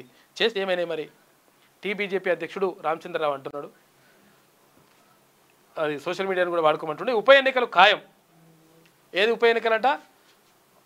3 లేదా 6 నెలల్లో ఎలక్షన్స్ ఉంటాయి. ఈ బై ఎలక్షన్సే కాంగ్రెస్కు మరణ శాసనం కాబోతున్నాయి. ఎందుకు మరణ శాసనం అయితే? మీ సీట్లు ఉన్నాయి. మీరు ఓడిపోయినా గెలిచినా మీకు కాంగ్రెస్ పార్టీకి వచ్చే నష్టమేం లేదు. గత ఎన్నికల్లో కాంగ్రెస్ను హైదరాబాద్ ప్రజలు నమ్మలేదు. ఇక్కడ బీఆర్ఎస్ బంపర్ మెజారిటీతో గెలిచింది. రాబోయే ఉప ఎన్నికల్లో ఇదే సీన్ పునరావృతం అని చెప్పేసి BRS working president KT Rama Rao అంటున్నాడు. బొజ్జ ఉన్నవారే అక్కడ హీరోలట. అగో బొద్దుగా పొట్ట ఉన్నవారిని ఇష్టపడే బోడి తెగనట. కయోలు వేడుకల్లో బాణపొట్ట ఉన్నవారే విజేతనంట. తెగలోని వారికి వీరే హీరోలు అని చెప్పేసి అక్కడ ఎంత బొర్రు ఉంటే అంత హీరోలంట. ఇదేందో మరి స్పెషల్ కథ. ఎక్కడ 2వ పేజీలు ఉన్నారా? ఇక్కడ లావుగా ఉన్నానని పొట్ట ఉందని బాధపడే వారికి ఒక శుభవార్త. అలాంటి వారిని ఇష్టపడే చోటు ఒకటి ఉంది. ఇథోపియాలోని బోడీ తెగలో భారీ పొట్ట ఉండే వారికి ప్రతిష్ట ఎక్కువనంట. దానిని వారు ఆకర్షణకు చిహ్నంగా భావిస్తారు. వారి తెగ సాంప్రదాయంలోని కయోల్ వేడుక కోసం యువకులు 6 నెలల పాటు ఒంటరిగా ఎటువంటి శారీరక శ్రమ లేకుండా కావలసినంత ఆహారం తీసుకుంటూ బొద్దుగా మారుతారు. అందులో ఎక్కువ బొజ్జ ఉన్న వారిని ఆ తెగవారు విజేతలుగా ప్రకటించి గౌరవిస్తారు. తెగలోని వారందరూ వీరిని హీరోలుగా భావిస్తారట. నిజంగా ఎందుకంటే అసలు యాక్చువల్గా ఇథోపియా అట్లంటే అక్కడ సరిగ్గా తిండి దొరకదు. నిజంగా కూడా అందరు బక్క ఉంటారు కాబట్టి ఒక లావు ఉన్న వాళ్ళని అట్లా చూస్తారేమో మరి. బీసీ కోటా ఎలా? భట్టి నేతృత్వంలో కేబినెట్ సబ్ కమిటీ సమావేశం. స్థానిక సంస్థల ఎన్నికల్లో 42% రిజర్వేషన్ల కల్పనపై చర్చ. ఇక న్యాయ నిపుణుల సలహాలు తీసుకోనున్న సబ్ కమిటీ. 28లోగా నివేదిక, 29న కేబినెట్లో భేటీలో చర్చ జరుగుతుందట. మరి ఏం చేస్తారు ఏం కాదనే చూడాలి లెక్క. స్థానిక ఎన్నికల్లో బీసీలకు 42% రిజర్వేషన్ కల్పించడంపై ఎలా ముందుకు పోవాలో తెలియక కాంగ్రెస్ పార్టీ తలవట్టుకుంటుంది. అయితే పార్టీ పరంగా 42% ఇవ్వడంపై ఇప్పటికే బీసీ సమాజం నుంచి తీవ్ర విమర్శలు ఎదురవుతున్నాయి. ఈ పరిస్థితుల్లో ఎన్నికలకు వెళ్తే పరాభవం తప్పదని పార్టీ నాయకులు భావిస్తున్నారు. ఈ పరిస్థితుల నుంచి ఎలా బయటపడాలో తెలియక ఈ విషయమై చర్చించి నివేదిక సమర్పించాలని భట్టి నాయకత్వంలో కేబినెట్ సబ్ కమిటీని ఏర్పాటు చేశారు. ఈ మంత్రులు సబ్ కమిటీ ఆదివారం సాయంత్రం ప్రజాభవన్లో సమావేశం కానుంది. ఇక భట్టితో పాటు మంత్రులు శ్రీధర్ బాబు, ఉత్తమ్ కుమార్ రెడ్డి, సీతక్కలు ఈ సమావేశంలో పాల్గొన్నట్టు సమాచారం. అయితే రాష్ట్రపతి వద్ద పెండింగ్లో ఉన్న ఆర్డినెన్స్ బిల్లులపై సుప్రీంకోర్టును ఆశ్రయించడంతో సహా పలు మార్గాలపై సబ్ కమిటీ సమావేశంలో చర్చించినట్టు తెలుస్తోంది. ఉన్నత న్యాయస్థానాన్ని ఆశ్రయించే విషయంలో న్యాయ నిపుణుల సలహాలు తీసుకోవాలని సబ్ కమిటీ నిర్ణయించింది. ఈ సమావేశంలో అడ్వకేట్ జనరల్ సుదర్శన్ రెడ్డి కూడా ప్రత్యేక ఆహ్వానితులుగా పాల్గొంటారు. సర్వోన్నత న్యాయస్థానంలో బీసీలకు 42% రిజర్వేషన్పై పిటిషన్ వేయడంపై చట్టపరమైన ఉన్న అవకాశాలు, ప్రతికూల అంశాల గురించి వివరించినట్టు తెలుస్తోందని చెప్పేసి అంటున్నారు. ఏది ఏమైనా కానీ మీరు ఏం చేస్తారనేది చూడాలి లెక్క. ఇట్లా మాటలు చెప్పుడు లేకపోతే ఇట్లా రాసుడు కాదు లెక్క. నేరాలు ఘోరాలు రాష్ట్రంలో దారుణ సంఘటనలు జరుగుతూ ఉన్నాయి. చాలా ఇప్పుడు ఈ మధ్యలో బాగా జరుగుతున్నాయి. భర్తలను చంపుతున్న భార్యలను కడతీరుస్తున్న భర్తలు. బోడుప్పల్లో గర్భవతి దారుణ హత్య, భార్యను ముక్కలుగా నరికిన భర్త. ఖమ్మం జిల్లా మధిర మండలం మాటూరులో భార్యపై మారణాయుధంతో భర్త దాడి. మొయినాబాద్లో భర్తను చంపిన భార్య. ఇక భద్రాద్రి ఏజెన్సీలో మైనర్ బాలికపై సామూహిక అత్యాచారం అని చెప్పేసి మొత్తం కూడా నేరాలు ఘోరాలు జరుగుతూ ఉన్నాయి. దీన్ని నియంత్రించాలంటే అసలు యాక్చువల్గా విద్యా విధానంలో మార్పు రావాలి. ఫస్ట్ కుటుంబంలో తల్లిదండ్రులు ప్రత్యేకంగా దీనిపైన దృష్టి పెట్టాలి. ఏమవుతుందిలే మావాడు ఏమవుతుందిలే ఇట్లా అనుకుంటే లాస్ట్కి వస్తే ఆడు జైల్లో పడతాడు. ఒకటి కోడిగుడ్డు కథ అని ఉంటుంది. ఒకటి ఏమవుతుందంటే అసలు యాక్చువల్గా చిన్నపిల్లగాడు ఉంటాడట.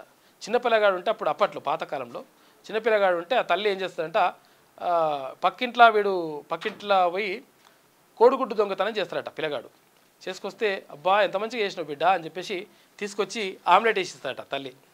అట్లా కోడిగుడ్డు తెచ్చిస్తూ ఉంటుంది, ఆమ్లెట్ వేసిస్తాడు, ఒకసారి ఉడకబెట్టిస్తుంది, రకరకాలుగా చేస్తుంది. ఆ తర్వాత కోళ్ళ దొంగతనం చేస్తాడు వాడు. ఆ తర్వాత గొర్రెల దొంగతనం చేస్తాడు. ఆ తర్వాత బంగారం దొంగతనం చేస్తాడు. ఇట్లా దొంగతనం చేస్తూ ఒకసారి పట్టుబడతాడు. పట్టుబడిన తర్వాత కొంచెం పెద్దగా అవుతాడు అనమాట. పెద్దగా అయిన తర్వాత పట్టుబడుతుంటే అప్పుడు ఆ తల్లి చూసి ఏడుస్తుందట. అయ్యో బిడ్డ నువ్వు జైలుకి వెళ్తున్నావా, ఎట్లరా అని చెప్పేసి, జైలుకి పోతున్నావా బిడ్డ అని చెప్పేసి అంగలారుస్తుందట. అమ్మా నేను కోడిగుడ్డు దొంగతనం చేసినప్పుడే నువ్వు నన్ను చెంపమికలు ఒకటి కొట్టింటే ఇదంతా కూడా జరగకపోతుండేనమ్మా. అప్పుడేమో మంచిగా ఉంది బిడ్డ ఆమ్లెట్ వేస్తా అని చెప్పేసి ఆమ్లెట్ వేసిస్తేవి, ఇప్పుడేమో నేను పోతుంటే జైలు పోతున్నా అని చెప్పేసి ఏడుస్తున్నావమ్మా, నువ్వే చేసినవి ఈ పని అని చెప్పేసి, ఈ పాపం అని చెప్పేసి ఆ పిల్లగాడు అన్నాడట. కాబట్టి చిన్న చిన్న తప్పులు చేస్తున్నప్పుడు వాళ్ళని సవరించాల్సినటువంటి బాధ్యత తల్లిదండ్రుల పైన ఉంటుంది. అట్లా తప్పులు చిన్న చిన్న తప్పులు పెద్దగా అయిపోతాయి. ఇప్పుడు ఏం చేస్తారు, ఇప్పుడు నీకు అక్కడ షాప్కి వెళ్ళి రాపోరా, కిరాణా కొట్టుకు వెళ్ళి రాపోరా అంటే మరి ఏంటంటే నీకు 5 రూపీస్ ఇస్తా అంటారు. అంటే ఫస్ట్ వానికి ఒక రకంగా లంచాలు అలవాటు చేస్తున్నట్టు లెక్క. అంటే అది చాలా చిన్నగానే కనిపిస్తుండొచ్చు, లంచాలు అలవాటు చేస్తున్నట్టు లెక్క. కొంతమంది ఏం చేస్తారు, కోటర్ తీసుకురాపోరా, హాఫ్ బాటిల్ తీసుకురాపోరా అని పైసలు ఇచ్చి పంపిస్తారు. అంటే మన ఆయన తాగుతున్నాడు కాబట్టి నేను కూడా తాగొచ్చు అని చెప్పేసి పిల్లగాడు అనుకుంటాడు. దాంతో ఆదర్శంగా తీసుకుంటాడు, వీడు కూడా తాగుబోతూ అవుతాడు. తర్వాత కొంతమంది సిగరెట్ తీసుకురాపోరా అని చిన్నపిల్లల్ని పంపిస్తుంటారు. వాడేమనుకుంటాడు, మన ఆయన తాగుతున్నాడు కాబట్టి నేను కూడా తాగొచ్చు అని చెప్పేసి వాడు కూడా సిగరెట్లో ఒకసారి జర పెద్దగానే సిగరెట్ ఆట స్టార్ట్ చేస్తాడు. కాబట్టి ఇక్కడ కుటుంబంలో అక్కడ నియంత్రణ రావాలి. కుటుంబంలో పిల్లలపైన ప్రత్యేకంగా దృష్టి పెట్టాలి తల్లిదండ్రులు. ఇప్పుడు వెస్టి కుటుంబాలు అయిపోయినాయి, ఉమ్మడి కుటుంబాలు లేకుండా అయిపోయినాయి. అక్కడ పెద్దల పర్యవేక్షణ, పెద్దల యొక్క సలహాలు, సూచనలు, కథలు ఇవన్నీ కూడా లేకుండా అయిపోయినాయి. దీంతో నష్టం జరుగుతూ ఉంది. కాబట్టి పిల్లలపైన ప్రత్యేకంగా దృష్టి పెట్టండి. మీరు సంపాదించేది పక్కకు పెడితే పిల్లలని కరెక్ట్గా సక్రమంగా పెంచితే అదే 10,000. కాబట్టి అట్లా పెంచాల్సినటువంటి బాధ్యత ఉన్నది. తర్వాత పాఠశాల విద్యలో కూడా ఈ నైతిక విలువలకు సంబంధించినటువంటి అంశాలు చేరిస్తే మంచిగా ఉంటుంది. ఆ తర్వాత ఇంజనీరింగ్ చదువు పోయిన తర్వాత ఇక ఈ తెలుగు తర్వాత ఇవన్నీ లాంగ్వేజ్లన్నీ తీసేస్తున్నారు. తీసేయడంతో ఏమవుతుందంటే వాళ్ళకు నైతిక విలువలు చెప్పేటువంటి పరిస్థితులు లేకుండా పోతున్నాయి. కాబట్టి కిరాతకంగా మారుతూ ఉన్నారు. కాబట్టి దీనిపైన దృష్టి పెట్టాల్సిన అవసరం ఉంది. సమాజం కూడా అంటే ఇటువంటి వెబ్ సిరీస్లు, కథలు, కార్యక్రమాలు, క్రైమ్లు, భీములు ఇవన్నీ కూడా కొంతవరకు నియంత్రణ చేయాలి. తెస్తే ఇవి కొంతవరకు కట్టడి చేయొచ్చేమో, ఆలోచిస్తే మంచిగా ఉంటుంది. రాష్ట్రంలో దారుణ సంఘటనలు చోటు చేసుకుంటున్నాయి. సమాజంలో మానవ సంబంధాలు, భార్యాభర్తల బంధాలకు విలువ లేకుండా పోతుంది. నిన్న మొన్న 2 రోజుల్లో రాష్ట్ర వ్యాప్తంగా పలు హత్యలు కావడం కలకలం రేపుతుంది. కొన్ని చోట్ల భార్యాభర్తలను కడతీర్చగా మరికొన్ని చోట్ల భర్తలనే భార్యలు హత్య చేశారు. హైదరాబాద్ బోడుప్పల్ మేడిపల్లి ప్రాంతంలో ఆదివారం ఇలాంటి సంఘటనే జరిగింది. బోడుప్పల్ ప్రాంతంలో నివాసం ఉండే మహేందర్ రెడ్డి తన భార్య స్వాతి అలియాస్ జ్యోతిని గొంతు నులిపి చంపేశారు. ఆ తర్వాత మృతదేహాన్ని ముక్కలుగా నరికాడు.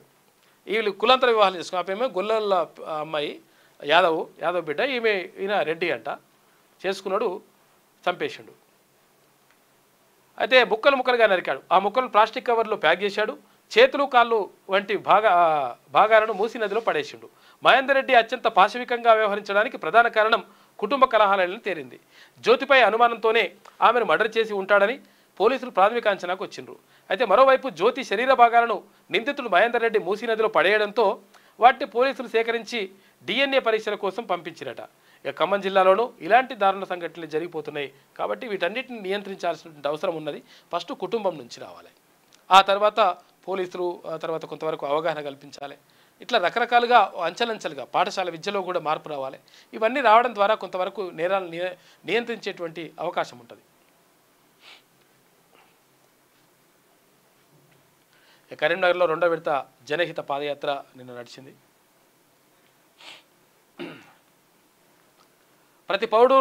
ప్రతి పౌరుడు రాజ్యాంగం చదవాలని చెప్పేసి ప్రత్యేక వ్యాసం రాసిండు సకినాల సుధాకర్ పటేల్. రాజ్యాంగం చదవాలి, ఎందుకంటే రాజ్యాంగం పైన అవగాహన ఉండాలి. ఉంటేనే కదా లెక్క. అసలు ఏది చేస్తే తప్పు, ఏది చేస్తే ఒప్పు, ఏది చేస్తే ఎట్లా లెక్క, హక్కులు అంటే ఏంటి, విధులు అంటే ఏంటి, ఆదేశిక సూత్రాలు అంటే ఏంటి, అసలు దాంట్లో ఉన్నటువంటి అంశాలేంటి లోతుగా తెలుసుకోవాల్సిన అవసరం ఉంటుంది. ఇవన్నీ తెలవాలంటే రాజ్యాంగం చదవాలి. అంటే ఒక సబ్జెక్ట్గా పెడితే బాగుంటుందేమో ఇంకా పాఠశాల విద్యలోనే. ఇక నేటి మాట చూసుకుంటే దొంగలంటే భుజాలు తరుముకుంటున్నారు. కాళేశ్వరం అవినీతి బయటపడుతుందని భయపడుతున్నారు. 10 ఏళ్ల పరిపాలనలో తెలంగాణ అస్తిత్వాన్ని నాశనం చేసి ప్రజల ఆత్మగౌరవాన్ని తాకట్టు పెట్టి రాష్ట్రాన్ని అప్పుల కుంపటిగా మార్చి 1000 కోట్లకు అధిపతులై అక్రమంగా సంపాదించిన సొమ్ముతో విదేశాల్లో పెట్టుబడులు పెట్టి జాగృతి, బతుకమ్మ పేర్లతో కోట్ల రూపాయలు దోచుకొని ఓ కుటుంబం చేసిన తప్పిదం. ఇక తెలంగాణ రాష్ట్రాన్ని ఓ 50 ఏళ్లు కోలుకోకుండా చేశారు. అమరుల త్యాగాలను విస్మరించి ఉద్యమాలను హైజాక్ చేసి 60 ఏళ్ల తెలంగాణ కళ సాకారం చేసుకున్న వేళ నీళ్లు, నిధులు, నియామకాల నినాదం పేరుతో లక్షల కోట్లు దోచుకున్నోళ్లను దొంగలు అంటే మేము దొంగలం కాదు, దొరలవని నిలుగుతున్నారు అని చెప్పేసి పెద్దపల్లి రాజన్న ఆవేదనతోటి బాధతోటి రాసినట్టుండు. సో ఇక దొంగలు దొరలవుతున్నట లెక్క, దొరలమని చెప్పుకుంటారట వాళ్ళు. బీసీ రిజర్వేషన్పై నెలకొన్న అనిశ్చితిని తెరపడేనా అని చెప్పేసి ఒక ప్రత్యేక వ్యాసం కనిపిస్తూ ఉంది. గంట సోమన్న రాసిండు. మరి అనిశ్చితి ఏమవుతుంది ఏం కథ అనేది చూడాలి మరి లెక్క. సార్వత్రిక విశ్వవిద్యాలయం విద్యార్థులకు ఒక వరం అని చెప్పేసి ప్రత్యేక వ్యాసం రాసిండ్రు. పేరు ఏలేనట్టున్నారు. ఏది డాక్టర్ బిఆర్ అంబేద్కర్ ఓపెన్ యూనివర్సిటీకి సంబంధించి నిజంగా కూడా doctor BR Ambedkar open university ద్వారా చాలామంది అంటే డిగ్రీ కంప్లీట్ చేసుకుంటారు, పీజీలు కంప్లీట్ చేసుకుంటున్నారు, విద్యార్హతలు పొందుతున్నారు. ఇది శనార్థిలో ఉన్నటువంటి ప్రధాన కథనం. అయితే ఒకసారి పల్లవి చూద్దాం. పార్టీ మారిన ఎమ్మెల్యేలు దమ్ముంటే రాజీనామా చేసి గెలవాలని చెప్పేసి కేటీ రామారావు డిమాండ్ చేస్తున్నాడు. 20 నెలల పాలన చూపించి ఉప ఎన్నికలకు వెళ్లే దమ్ము రేవంత్కు ఉందా? బీఆర్ఎస్ వర్కింగ్ ప్రెసిడెంట్ కేటీఆర్ సవాల్ విసిరిండు. హైడ్రా అరాచకాలతో హైదరాబాద్ నగరాభివృద్ధి అతలాకుతలమైందని వ్యాఖ్య. తిరుపతి రెడ్డి అక్రమంగా కట్టిన ఇంటిని కూల్చే దమ్ము హైడ్రాకు ఉందా అని చెప్పేసి నిలదీస్తున్నాడు కేటీ రామారావు. ఇక కొంచెం మా బీసీ బిల్లు చూడండి అని చెప్పేసి ప్రత్యేక వ్యాసం రాసినారు. ఇక్కడ స్పీకర్ గడ్డం ప్రసాద్ కుమార్ గారికి కోసం. ఇక బ్యాంకు రుణాలకు సిబిల్ స్కోర్ తప్పనిసరి కాదు అని చెప్పేసి అంటున్నారు. గణేష్ మండపాలకు ఉచిత విద్యుత్ అంట, ఫ్రీ కరెంట్ ఇవ్వాలని చెప్పి చూస్తున్నారంట గణేష్ మండపాలకు సంబంధించి ప్రభుత్వం. కామ్రేడ్ సెలవు ముగిసిన సురవరం సుధాకర్ రెడ్డి అంతిమయాత్ర. సురవరం భౌతిక కాయాన్ని మెడికల్ కళాశాలకు అప్పగింత. నివాళులర్పించిన సీఎంలు రేవంత్ రెడ్డి, చంద్రబాబు. ఇక కామారెడ్డి డిక్లరేషన్ ఏమైంది? చట్టపరంగా బీసీలకు 42% రిజర్వేషన్ ఇవ్వాలి. అమలుకు అనేక ప్రత్యామ్నాయ మార్గాలు ఉన్నాయి. బీసీ సంక్షేమ సంఘం జాతీయ అధ్యక్షుడు ఆర్ కృష్ణయ్య మాట్లాడుతున్నారు. ఇక భార్యను ముక్కలు చేసి మూసిలో పడేశాడు. అనుమానమే పెనుభూతమై గర్భిణి అంతమొందించాడు. బోడుప్పల్లో దారుణ ఘటన వెలుగులోకి. భార్యను ముక్కలుగా నరికి మూసిలో పడేసిన భర్త. కేసును ఛేదించిన పోలీసులు నిందితుడికి రిమాండ్ విధించినట. ఇక లైఫ్ సైన్సెస్ మెడికల్ టెక్నాలజీ హబ్గా తెలంగాణ ఉండాలని చెప్పేసి ముఖ్యమంత్రి రేవంత్ రెడ్డి అంటా ఉన్నారు. కాంగ్రెస్ సర్కార్లో బీఆర్ఎస్ ఎస్పీవై అంట. అగో కాళేశ్వరం కమిషన్ రిపోర్టు ముందే లీక్ అయిందా? వినయంగా నటిస్తూ విషయాలు చేరవేస్తున్నది ఎవరు? సర్కారు తదుపరి చర్యలు ముందే ప్రతిపక్షానికి లీక్ అవుతున్నాయి. కింది స్థాయి నుంచి సెక్రటేరియట్ వరకు గూఢచారులు ఉన్నారట. ఎందుకంటే గతంలో ప్రభుత్వం నడిపించారు కదా, అక్కడక్కడ ఉన్నారట. ప్రతి దశలోనూ ప్రతిపక్షానికి స్పైలుగా పనిచేస్తున్న కొందరు ఆఫీసర్లు. వారిని గుర్తించేందుకు ప్రత్యేకంగా నిఘా పెట్టిన ఇంటెలిజెన్స్ అంట. ఎందుకంటే అసలు యాక్చువల్గా బీఆర్ఎస్ ప్రభుత్వం గతంలో ఉన్నప్పుడు అక్కడ ఒత్తాసు వాళ్ళకి తర్వాత మొత్తం సపోర్ట్ చేసినటువంటి అధికారులు కొంతమంది ఉంటారు కదా, వాళ్ళు మళ్ళా ఎప్పటికప్పుడు విషయాలు చేరేస్తున్నట్ట వాళ్ళకు. ఇదంతా నడుస్తుందని చెప్పేసి ఒక ప్రత్యేక వ్యాసం వేసింది పల్లవి దినపత్రిక. ప్రభుత్వాలు 5 ఏళ్లకు ఒకసారి మారుతుంటాయి, కానీ అధికారులు మాత్రం సర్వీస్లో ఉంటారు. అయితే గత 10 ఏళ్ల బీఆర్ఎస్ ప్రభుత్వంలో కీలకంగా పనిచేసిన అధికార పార్టీ నాయకులతో సన్నిహితంగా మెలిగిన కొందరు అధికారులు ప్రస్తుతం సీఎం రేవంత్ రెడ్డి నేతృత్వంలోని కాంగ్రెస్ ప్రభుత్వంలో స్పైలుగా పనిచేస్తున్నట్టు తెలిసింది. ప్రభుత్వం తీసుకోబోతున్న నిర్ణయాలు, దానికి సంబంధించిన లూప్ హోల్స్ ఎప్పటికప్పుడు ప్రతిపక్ష పార్టీకి చేరుతున్నాయనే రాష్ట్ర నిఘా వర్గాలు అనుమానిస్తున్నాయట. అన్నీ బయటకు వస్తున్నాయట లెక్క. ఇది పల్లవిలో ఉన్నటువంటి ప్రధాన కథనాలు. అయితే ఒకసారి నమస్తే తెలంగాణ చూద్దాం. అది అధికారుల పరిధిని తుంగలో తొక్కడమే అని చెప్పేసి కార్యనిర్వాహక వ్యవస్థ జడ్జిగా వ్యవహరిస్తే కోర్టుల జోక్యం తప్పదు. బుల్డోజర్ న్యాయంపై సిజేఐ జస్టిస్ బిఆర్ గవాయ్ ఆగ్రహం వ్యక్తం చేసినట్టు చట్టపర ప్రక్రియల పాటించకుండా ఇండ్ల కూల్చివేత తగదని చెప్పేసి స్పష్టీకరణ. యూరియా కొరత సీఎం లాపతానంట. రాజకీయాలు తప్ప రైతుల గోడు పట్టదా? సమస్యలు పరిష్కరించే ఆలోచన చేయరా? సంక్షోభంలోనూ సమీక్షించని రేవంత్ రెడ్డి. వ్యవసాయ మంత్రిపైనే భారం వదిలేశారా? రైతు సంఘాలు అధికారులు అసంతృప్తి వ్యక్తం చేస్తున్నట. పాపం రైతులకైతే పాపం ఇబ్బంది పడుతున్నారు. 52వసారి ఢిల్లీకి సీఎం ఫిరాయింపులపై న్యాయ సలహా కోసమేనా అని చెప్పేసి అంటున్నారు. బీసీల గురించి అయితే రాయదిమే న్యాయ సలహా కోసం పోతున్నట. ఏది వాళ్ళపైన ఇట్లా రాసుకొస్తానట. ఆమెకు అనుకూలంగా రాసుకొచ్చి పాడవుతుంది. ఈమె వచ్చేది బై ఎలక్షన్ కాదు, కాంగ్రెస్ బై ఎలక్షన్. దమ్ముంటే రాజీనామా చేసి ఎన్నికల్లో గెలవాలి. ఫిరాయింపు ఎమ్మెల్యేలకు కేటీఆర్ సవాల్ విసిరిండు. మీరు ఎంతమందిని చేసుకున్నారు? అప్పుడు ఎంతమందిని రాజీనామా చేయించి మళ్ళా ఏది ఉప ఎన్నికలు పెట్టేసి తీసుకున్నారు మీరు? 34 మందిని దాకా తీసుకుంటారు ఎమ్మెల్యేలని. గుంజుకొస్తారు. మీరు చేసిన పనే ఇప్పుడు వాళ్ళు చేసిరు. కాంగ్రెస్ నేతల వసూళ్లకే హైడ్రా అని చెప్పేసి కేటీ రామారావు అంటున్నాడు. ఎవరి చేతికి మీ ఆయుధం? బీసీలకు పార్టీ పరంగా రిజర్వేషన్లు అంటే బీహార్ ఎన్నికల ముందు బీజేపీకి ఆయుధం ఇవ్వడమే.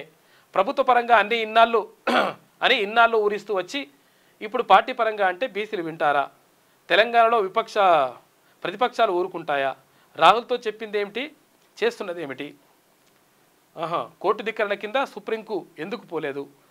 రేవంత్ రెడ్డిని కడిగి పారేసిన కాంగ్రెస్ బీసీ నేతలు పీఏసీ భేటీలో రెండుగా చీలిన నాయకత్వం అని చెప్పేసి ఇట్లా నిజంగా వారు చీరలో తెలియదు, కానీ మాట్లాడాల్సిన అవసరం అయితే 100% బీసీ నేతలకు ఉంటుంది. బాబు మోదీ ఎత్తులు ప్రాణహిత ఇంద్రావతి నదుల కెసరని చెప్పేసి ఒక వార్త. ఆదివాసీ బాలికపై గ్యాంగ్ రేప్, ఆటో ఎక్కగానే మత్తు మందు కలిపి కూల్ డ్రింక్ ఇచ్చిన డ్రైవర్ అంట.